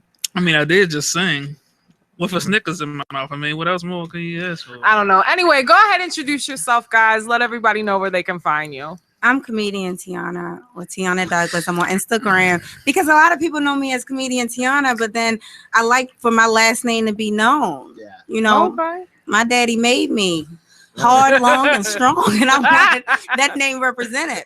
So Tiana Douglas, but I'm comedian Tiana, Tiana on all social media. Okay. And I'm Martice Huff, and you can find me on Martice_Jamar on Instagram and Martice Huff on Facebook. Celebrity stylist. Yeah. Okay. So before we went to break, we were talking a little bit about styling. So what would you style her in? I'm gonna put you on the spot. I want to know for her show coming up, what kind of look could you see her in? We have to keep it sexy. I mean, honestly, keeping it real sexy. I'd have to really see her body type though, and see what looks good. I mean, look at her skin complexion. She has a beautiful complexion. She can do a lot of different colors. As she came in tonight with this beautiful color on. We can. I need to write some of this stuff down. I wouldn't have to be right. I'm telling you, he just made me fall in love. I'm like, you need to stand your ass up so I can see your color complexion. Yeah, I mean, it's so beautiful with your skin. It's so brown. Yes. Almondy. He's so almondy. So almondy. Yeah. So almondy. Yeah. I love it. Yeah, I can see you like something really bright. Yeah, something sexy. But you all know, but Tina, no, I wear black every single day. I know that's why I want to see. I don't even know why she would sit there and say something bright. Like, is that hint? Listen, I wear a lot of black too. I usually wear always black. Yeah, she always come and look like Tomb Raider. Like, I try to do bright makeup, but I love black I thought too. she was drawing attention to your lips. I'm like, look at her. There she go with them lips again. I like I do what I can. But no, I could see you something bright. She could do black. Black wouldn't be an issue. I mean, if I was to do black. Yeah, but black can be very sexy. Maybe you need to get her out of her comfort zone. But you could do that. Like, if I was gonna put her in black, I would probably put her in like a tuxedo, but with shorts, and some really fly heels. Keep it really sexy in the middle. Yeah, I mean, there's so many different things you could do. You know, but what I mean? If you were to put me in color, what color would you put me in? I mean, you could wear. Look at your skin tone. You could wear a host of colors, from tangerine to. I mean, you could corals. You could do so much. Okay. That's not even a question. I could see tangerine. Yeah, that coral. Coral, I think, would be beautiful on. I actually like that color. Yeah, coral would look good on you. That's one of my go-to. I don't even know what the hell color that is. What is that? It's kind of like a peachy, like orange, like yeah. It's beautiful. Okay. All right, if you could style him. No shots fired, but sometimes I think he needs a little help. You know, what would you? I mean, you know what? So I hard would being give him me. sharper lines. Okay. You know, he probably feels most comfortable in tees and but I would put him in, some jeans, a nice jacket. Just keep it really crisp. Jacket right now, 90 degrees. Listen, he put me in a tuxedo. Listen, definitely. It's the fabrics that changes that. It's not the length or anything like that. I mean, you see men on Wall Street getting up every day and they're in full suits. Well, yeah, that's I don't true. care if it's 100 degrees. Well, that's because they just drove in a Ferrari with the top down, so they're pretty cool. Win. You know what I mean? We dress to win. So what separates you from the rest of the stylists? What makes you so good? Look, here come the host questions. Look, here we go. Yeah, I need to know. Let's do this. People trust me. And I have great relationships. And we were talking earlier. You weren't here. A lot of people. My fault. Tell me about it. I know it wasn't. God, I'm trying to get it off of me. You know what I mean? He just keep bringing it right back to me every single time. This is what was because Twizz had you waiting outside. This industry's so saturated. Everybody's a stylist. Everybody's a makeup artist. Everybody's a makeup artist. Oh my gosh, everybody's a comedian. Yeah, so you have an oversaturated world. It's a difference between stand-up and Instagram, like social media comedians. I just want to let you know that. Okay. Tell us how you feel. I'm sorry, but I have to put that out there because although it's funny, I just don't like to take away from stand-up because stand-up is a live show. Right. There is no room for mistakes. It's a lot of Instagram sitting there comics out there that can't do no stand-up. takeovers, no rewind, there's no cut, there's no take this out, there's no say that back. You either hit it or you don't. Right. You could be funny on Saturday and not funny on Sunday, but an Instagram video still gonna be funny on Saturday and Sunday. Every time you do a live performance, you're giving your heart, you're giving your soul. It's an exchange of energy. Whatever energy you have, you give to every single person in that room. When it's a video, you're not giving energy to them. They're just watching it when they go along about their day, however many times. So that's why, and that's nothing to take away from Instagram comedians. I love the fact that they're doing what they're doing and they're making people laugh and they're building their following. But to be a stand-up comedian, you put your heart and your soul into it. It's completely different. So, Yes. and we work. Yeah. Well, I love it. But we got to take a quick break. We'll be right back, guys. It's the happy hour on BeExposedRadio.com.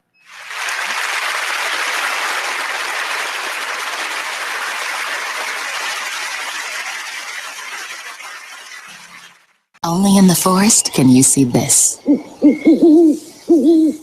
And this. And this. But nothing beats the moment you see that. Cool! That's your child's eyes opening up to a world of possibilities. I didn't know it could do that! Because one trip to the forest can spark a world of difference. There are some moments The only Fashion the Umbrella forest can Foundation is inspire. proud to announce Find the yours Educational at Honors. The discovertheforest.org. foundation is a grassroots organization Learn about that forests champions near you inner-city youth. and discover cool things to do when you go, like hiking, canoeing, fishing, or camping. Or create your own adventure with family and friends, and you might just see this. Your moment's out there. Find it at discovertheforest.org. That's discovertheforest.org. Brought to you by the U.S. Forest Service and the Ad Council. Steven. Who said that? Me, down here. What are you, a yellow booger? I'm a banana slug, Steven. Well, what are you doing in my room? I'm your sense of adventure. Don't you remember me? Don't you know that we miss you? Miss me? Who misses me? You know, all your friends in the forest. The trees, the pond, that little fort that you made out of branches. We all miss you. Mom took me to the forest last year. I'm a slug, Steven. It took me a long time to get here. Oh, I guess that makes sense. This forest is not that far away. Have an adventure today. I'm sure your mom would take you. You're right. I should get out. I want to have fun. Play in puddles, catch frogs, and climb trees. Hey, Mom! Yeah, hon. Steven, what is that in your hand? It's my sense of adventure, Mom. It's telling me we need to get out of the house and have some fun in nature today. Come to the forest where the more adventurous you lives. Check out The Fashion Umbrella Foundation discovertheforest.org is for proud cool to announce places the nearby. Educational Brought to you Honors. by The US foundation Forest is a grassroots organization that champions inner-city youth by providing educational opportunities and resources to engage youth in the arts and STEM. The Educational Honors is a youth-based program that recognizes students in grades 7 through 12 who have at least a 2.5 GPA and perfect attendance for one school year. Those selected will be invited and recognized at the Educational Honors Awards reception on Saturday, October 15th, 2016. City Council President Bernard C. Jack Young will be the keynote speaker for the evening. Students will also be inducted as Fashion Umbrella Foundation Scholars for the class of 2016. For more information about the Fashion Umbrella Foundation, visit www.fashionumbrella.org or email us at info@thefashionumbrella.org. Do you want to promote your business? Do you want to get yourself noticed? Well then, why not sponsor us? There are lots of different options to choose from commercial spots and on-air shoutouts to interviews and even putting your logo on our website. Don't miss these great opportunities to get noticed. Check out our sponsorship packages on our Facebook page or on our website, BeExposedRadio.com. You are listening to BeExposedRadio.com. It's the happy hour on BeExposedRadio.com. We're having a really good conversation on the break. Let's just get back into it. We have two very special guests. Go ahead, introduce yourselves again. Martice Huff. Tiana Douglas.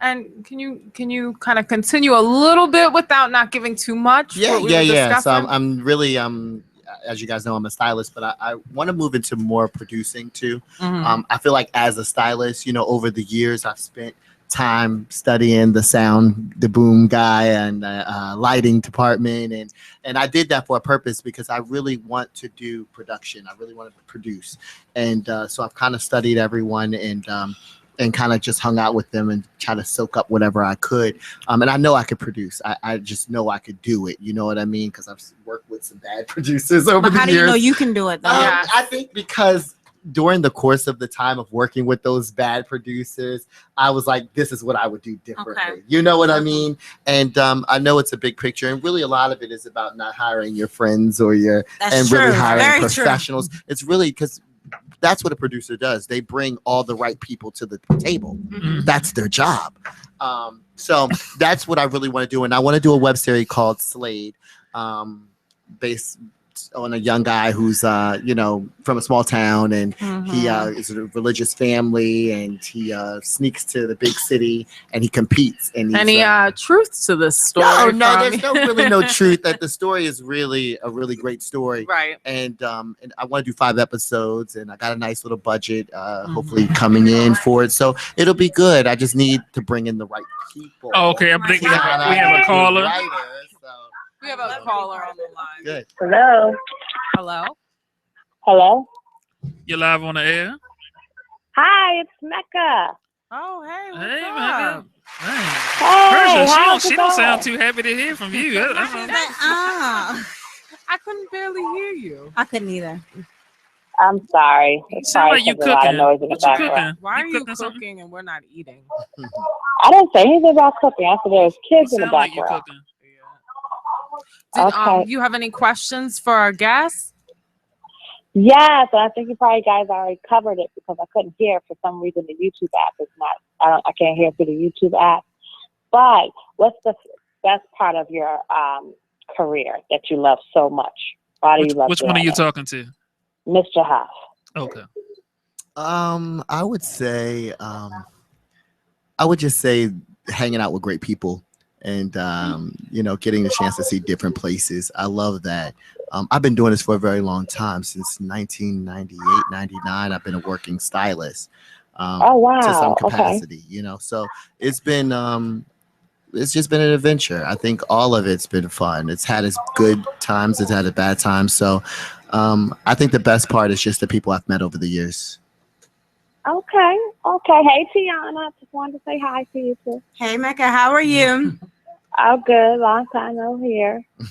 I thought you were going to ask me what was the best part of my. Yeah, I was going to say. She was like, no, it wasn't. Oh, I don't know who you guys are interviewing right now because, like I said, I couldn't hear. So, were you guys interviewing? Oh, you were interviewing Tiana. Okay. I'm sorry. No, that it's messed everything up.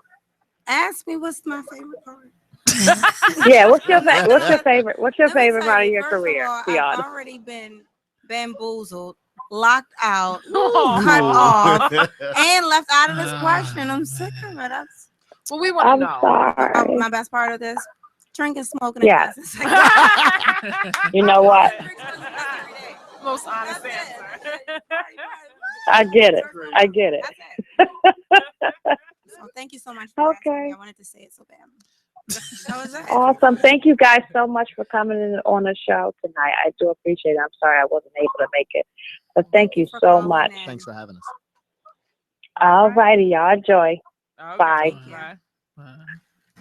Well, for both of you, here's a question for both of you. As your whole journey, in fashion, style, and comedy, when was that point when you realized, like, man, this is really what I was meant to be doing? Like, was there any?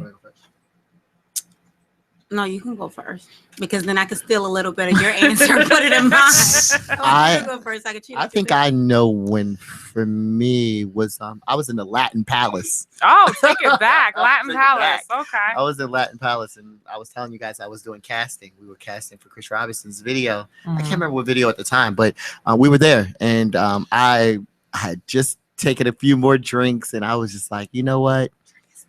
This ain't gonna work. I had just worked on a couple of those small projects helping styling, and I knew then I needed to be a stylist. And I ruined my relationship with my business partners, not intentionally, but I just brought them to a meeting and was like, "Look, I can't do this anymore. I have to move on. I have to make myself happy, and this is where I want to go." And I don't think they thought, they were just like, "Oh, whatever," because really, the one guy, which is a good friend of mine, we're good friends now, Rico, is my business partner. He basically was the one with a lot of connections. He was the one who was making things happen in terms of who we were meeting, and then once they got us to the meeting, I was the pitch guy, you know what I mean? So I think he thought it was just going to collapse under me once I walked away, and I just kept busy and I kept working hard and grinding, and it didn't. And they're no longer in the business. They're doing other things now, and I'm the only one who's still in the business. I was going to ask you that along the way. I'm going to answer your question too, but along the way. No, for real, because I'm co-hosting and I'm a special guest and I'm just Absolutely. awesome. It's all right. You're It's your awesome. world. Go ahead. I know. So along the way of success, as you prosper, a lot of people seem to drop off.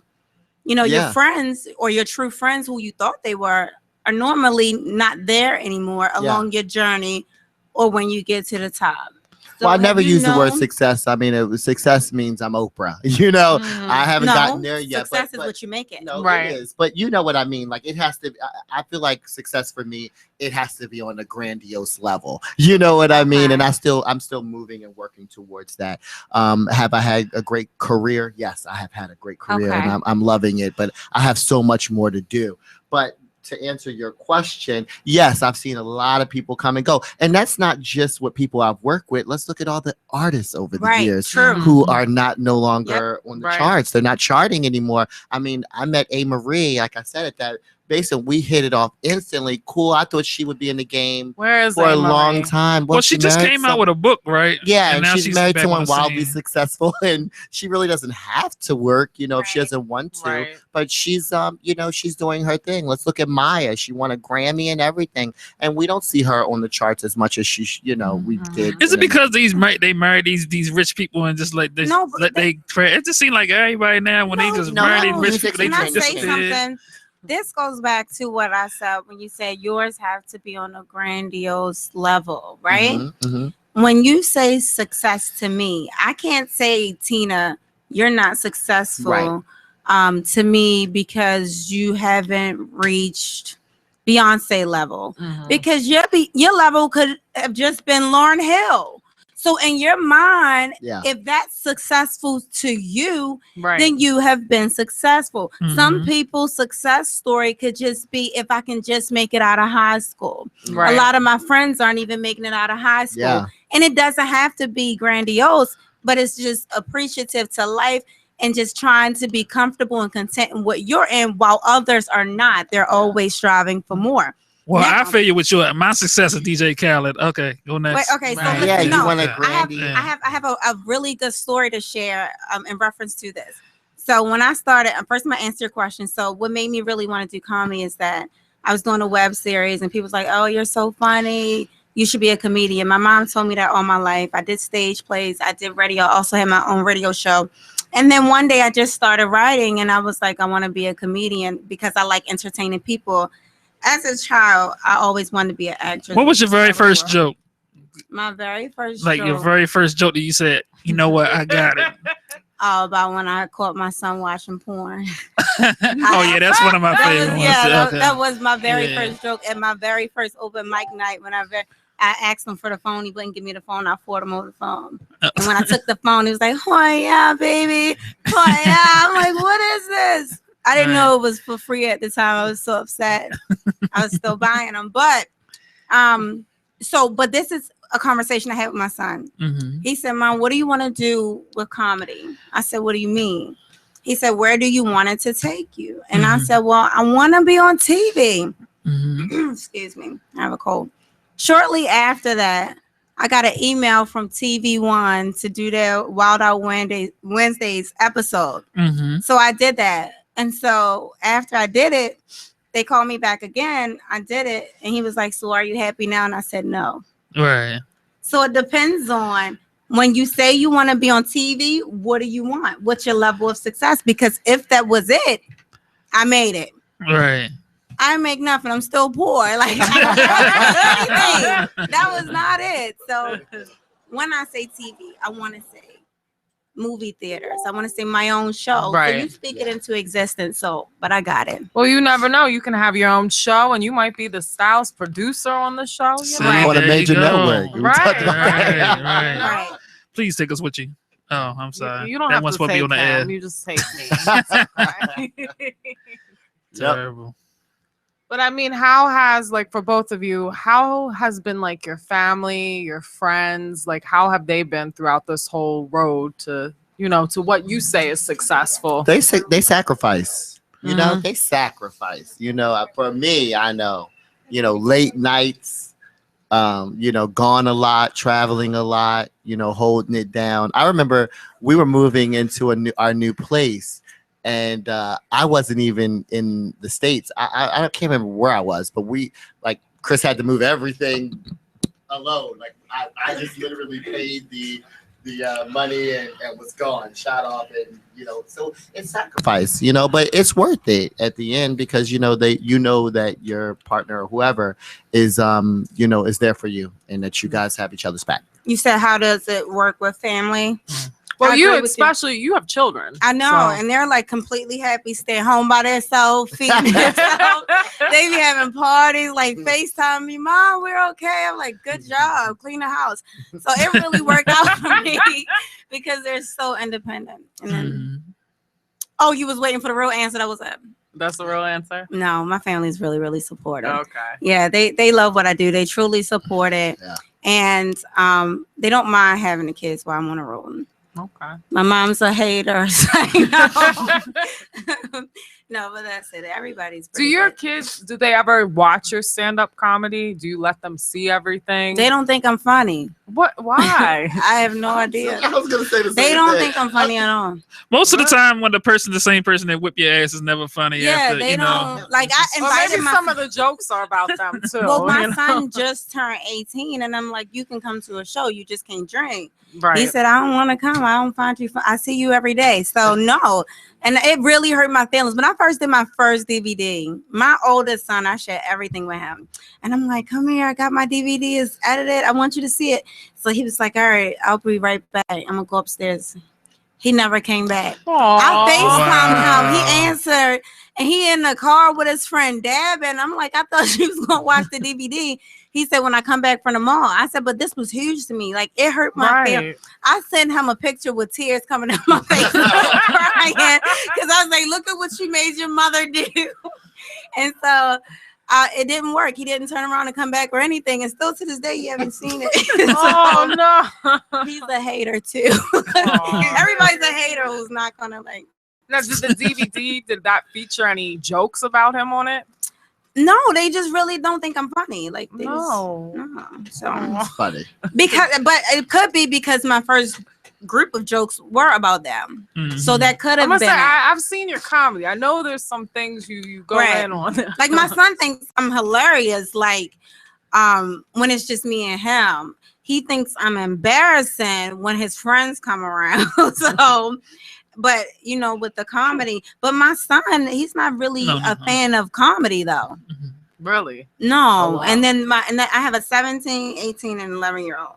So, and then my daughter's too young, but she just wants to do whatever I do. Aww. So I'm like, I got a show tonight.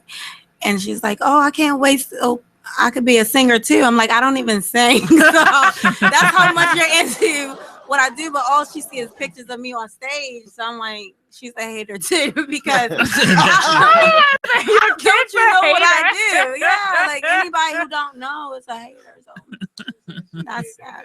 Maybe you need to have her at one of the shows. Oh, she's 11. No. Yeah, that's not going. She don't want to hear the Just tell her, walk out of the room on this joke. It should be what I'm saying. You can't ever Interesting come that in. that you say that they don't find it interesting. Or, right. These two here over the years. These are your sons? Oh yeah. Oh, let me tell you, they think I'm corny at times. Like I'll tell them about like. You are funny. I think you are hilarious. Yeah. But the thing is, I'll tell them about like something with fashion, or I'll tell them about their clothes, and they're like, "No, I don't." I'm like, "Listen, I dress Terrence Howard. I'm just. You're gonna listen to me." Wait like, a minute. We're gonna need to hear Howard some for everything, don't you? No. Even when you don't get your food at the restaurant, he be like, "But I dress Terrence Howard." Give me my food. Actually, you know what? I tried not to talk about because people ask a lot of questions and it goes off into these. And I mean, when I was younger, I didn't mind it. But you now bragged about it, didn't you? Yeah, You was like, "Guess who I dress?" Because it was exciting then. It's work now. And Well, you know guess what? how Guess excited what? they'll be And when I they love figure you. out. Any celebrity wants to work with me, I'm down. But they just don't have the budgets they used to have. So it's changed. It has. It's Wait. changed a So lot. let me ask you this: because now you have moved forward, and you're working your way up still because you want to be grandiose. What was the pay when you first started? Like your real first gig? Free? No, your first paying gig. Yeah. My first paid gig. Oh, you're making me was my styling. I told them I did the Fat Joe Nelly video, Get It Poppin'. Okay. So that would have been my first paid gig. How much was and that? you got accidentally thrown into that when you said I got right? thrown into that. Right. Yeah. And 3,000. My first paid gig was $75 at the Comedy Factory. Hey, Seriously. there's some comedians I out feel there like who this don't show and get tell paid. right now. Yeah. I was like, look, he's saying 3,000. I'm like, oh my gosh, that would have changed my life. Maybe not, but still. But that was good for your But, first I guess that's a small thing compared to the budget that they actually really had. because like you when know I did what I mean? the even just recently for the web series, like it was cut the check. You know what I mean? Cut the check. But you know, I did a lot of free. There was a lot of free going on. I so think forget- anybody that's in this business is going to do a lot of free. Yeah, I did a lot of free. For one, man. because free helps you to get better. Yeah, Right. free It does help help you to you to get get better. better. Where it's people always recognize you, exposure, want to too. pay you. And what makes me aggravated is those people I tell you who everybody's a stylist now. I hear them whining and complaining about, oh, I don't do no free. Until you get people start wanting to pay you, you're gonna have to do free. That's how you get your work That's out how you there. get recognized. That's how you get your definitely. recognition. Do you ever get to take any of the other clothes home with you? Like, do they? Yes. Ask my- See, yeah, I they'll knew tell the you. perks. They'll Knew the tell you they perks get was coming. tons of clothes. I get a lot of samples. And of Uh. course I'm no longer a sample size. So of course I can't wear it. But yeah, the boys, I've always given them. I mean, remember if you their gave me a wardrobes pair are of shoes, of listen, Terrence Howard shoes. the youngest one, Craig, he's been wearing Chanel. Gosh. Wait a minute. So first of all, this person ain't been talking this whole entire time. Since we found out some free stuff came their way, now they got a whole lot to say.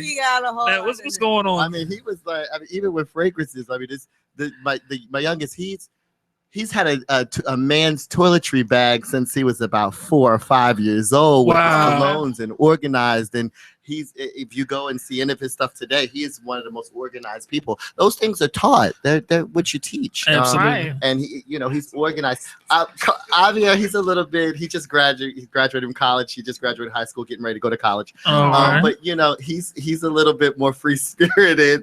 But but he likes clothes and he has a good time. But they get free stuff all the time. I make sure I make sure they have the best. So do you think you can get me something free for Saturday? We'll see what we can do. I said we'll sit They down. better treat you like Leslie. We gotta take another quick break. We'll be right back after these messages. Hey, get him! It's him! It's him!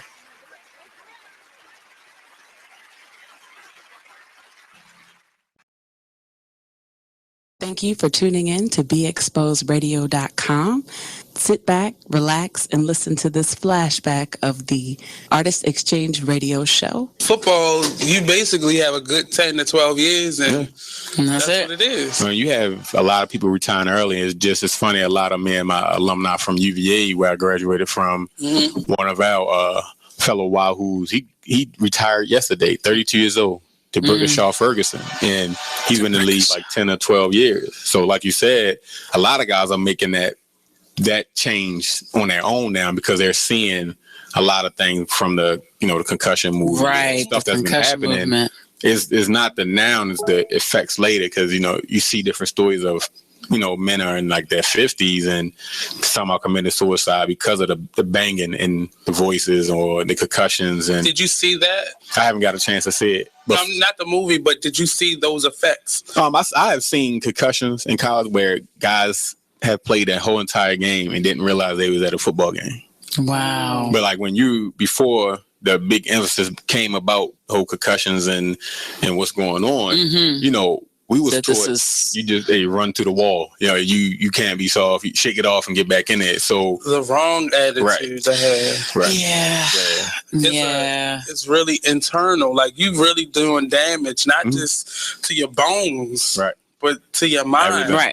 And later on down the line, because just like you said, once the game is over, when you've been in a game and you think about it, because I tell people the NFL, any sports, whether it's male or female, is a semi-military because you're told when to get up, when to work out, what to eat, when to play. All right, now you got a curfew, you got to be in the bed by this time. You do it for years and years, and all of a sudden, bam, it's done. So what do you do? Right. So just like in a military to have with PTSD. We similar have that because we so used to having a certain way. And I remember watching this Brian Gumbel on HBO, it was like years ago, and a guy would act like he was getting dressed. A real good football player. Would walk his daughter to the bus stop, and he would come back in the house, close the curtains, and just sit there because he didn't know how else to What handle else to himself. do? 'Cause he was so used to being told what to do because our schedule are laid out. By this time, you gotta do this. By this time, you gotta do this. Eat at this time, back on the field. So, Hey, what's up? This is Nate, host of the Artist Exchange Radio Show. Tune in every Friday, 7 p.m. to 9 p.m. and every Saturday, 12 p.m. to 2 p.m. Real artist, real talk, real live, here live on BeExposedRadio.com. You are listening to BeExposedRadio.com. We're back. It's the happy hour on BeExposedRadio.com. And I'm your host, Yeganeh. I have my DJ here. Hey, what's going on, man? It's DJ Twizz the Biz, man. Follow me IG and Twitter. And let me introduce our first guest right here. I don't want her to feel like she's been cut off anymore. The floor is all yours. Go ahead. Well, actually, I was your last guest. But you're number one in our eyes. I got in last. Yes, comedian Tiana on all social media, Instagram, Facebook, Twitter, and that's Tiana. Tiana Douglas. And again, what do you have coming up this weekend? This Saturday, I have a comedy show. I am headlining my own show. It's my own production, Summer 16 comedy show. And that's at Sully's Comedy Cellar. So 9306 Harford Road. Doors open 8:30. Show starts at 9. Okay. Somebody's a big fan of this show. They said they want you to come back. Who's a big I don't fan? know. Somebody just sent a message saying they Somebody want you to just come sent that back. message? Yeah. Okay, did they send it to me? So Stalker, yes. Oh, they sent it to me? Yes. Oh, okay, awesome. Mhm. Okay. Love it. All right, yeah, well, they can We just gonna call him Reggie. Oh, okay. I think all known people call Reggie. Anyway.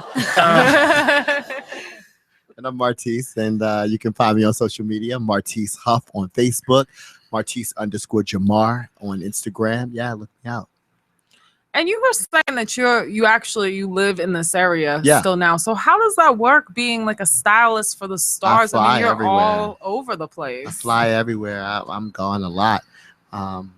Most people who are like follow me on Instagram are like, "Where are you at today?" Like, I travel a lot, so I get to have a lot of fun. I do work at a DMV a lot sometimes as well, but I leave out wherever I need to be, and I've done that for years. I've done that for quite a few years, and I like it because my parents still live in Havre de Grace, and my base is here. Kids and all that kind of stuff. So it's important for me to stay here. But I am thinking about relocating to either. I'm looking at Chicago. I'm looking at Miami, and New York. So it's going to be one of the three. And like I was telling you guys, I'm a national for Trish McEvoy, which I'm really excited about, and national speaker. So I do work there, and I'm excited with the work that we're doing and what we have going on. Anybody who wants to look up Trish McEvoy, I do so, trishmcavoy.com. Amazing cosmetics. I love it. And it's all kinds of products. So you can Everything. get that. Yeah, everything. From fragrances to makeup to which is it's just amazing. A lot of products that just work for everyday women, and I love that. Trish McEvoy is amazing. Yeah. So let me ask you a question. So if you could pick one brand, like what's the main brand? If we went in your closet right now, like what would be the one that just overtakes everything else that's in your closet, like a top brand that you just can't get enough of, like Balmain is everything. You know that. What is it? Balmain. Oh, okay, yeah. The jeans are just crazy. What, do they have bow-legged jeans? No, they don't have. I'm always checking. There's a host of things. My closet isn't whatever anybody's sending me. Shout out to any designers that want to send me anything for free. It's whatever they send. I don't really buy clothes as much as I used to. I get a lot of stuff sent to me. Or I'll from shoots that I do, I get to keep the stuff. So come on, name drop. What you got on right now? Come on, we gonna do this. Marc now. Jacobs. Yeah, see, there you go. We got on Marc Jacobs suit and Cole Haan shoes. And, I'm digging those shoes. The shoes are nice. Yeah. And it's just a relaxing day. It's just Right. It was a work day, so this is just work attire. Yeah, no, I love Marc Jacobs on a work attire. You hear this? It's just a work look. Just like that's it's all. not It's fair. grandiose. Just a work Just day. grandiose. Yeah. Absolutely. Believe it or not, most people don't notice about me because everybody, like all my friends, like, you always look so nice or you always smell so good. I hate dressing up. Really? Oh my goodness. Listen, You're gonna tell a little secret. First of all, I love Express t-shirts. They're undershirts. They have undershirts there, and Yes. it is like kind of microfiber.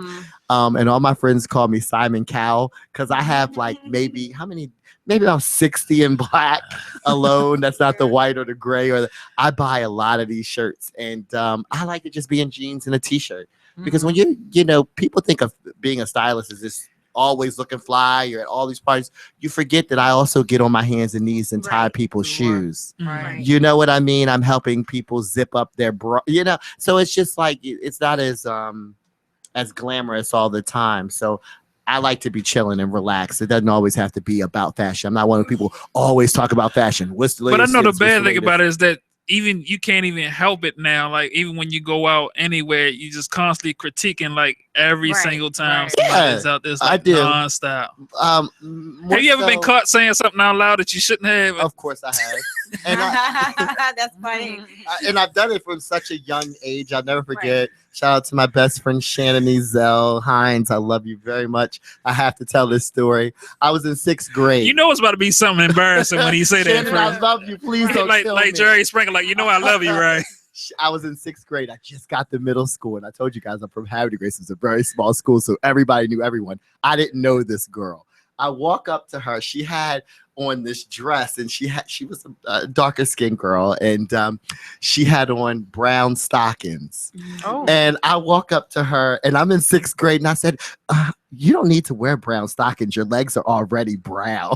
I was critiquing her. But I've always been one for an eye, for fashion. I've always, when talent shows came, I dressed them. When things happen, I dressed them. My friends did their hair, did their makeup.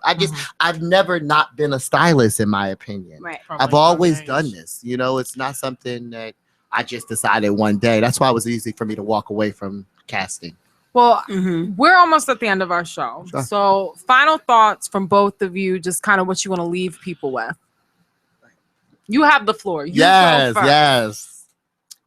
I don't really have anything to say except Get the hell out of here. You better say you something. You always have something to say. I really don't. No, I just say something to your haters. No, I don't. No more drinking and cussing and smoking. No more drinking. Not till Saturday. Let me tell you. Wait. No. I gotta tell you something so funny. Because this is when I was 7. I got a beating for doing something, right? What? And I was crying. I was like, she always beating us.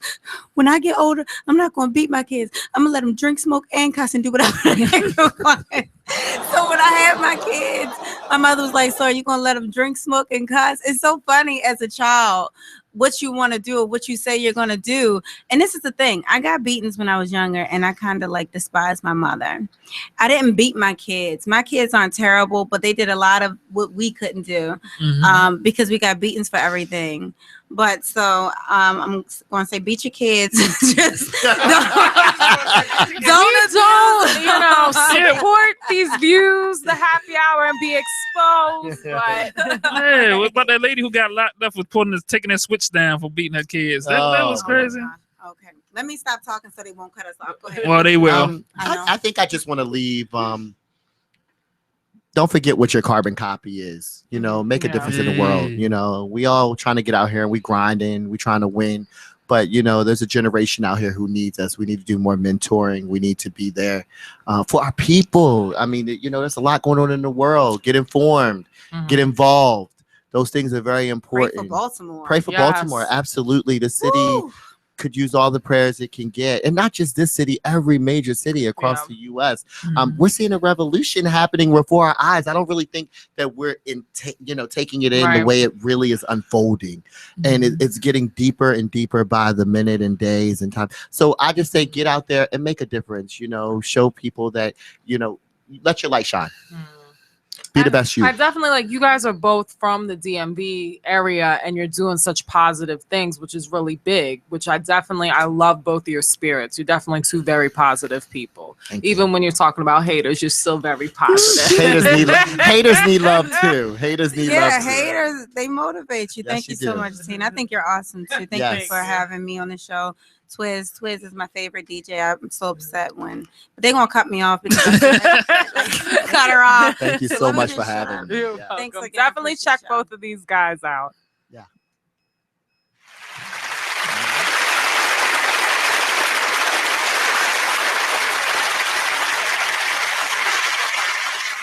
Are you thinking about getting your GED diploma? Well, here at the GED Pep Talk Center, we've got a number of pep talks that can motivate you. Sometimes things don't always turn out the way you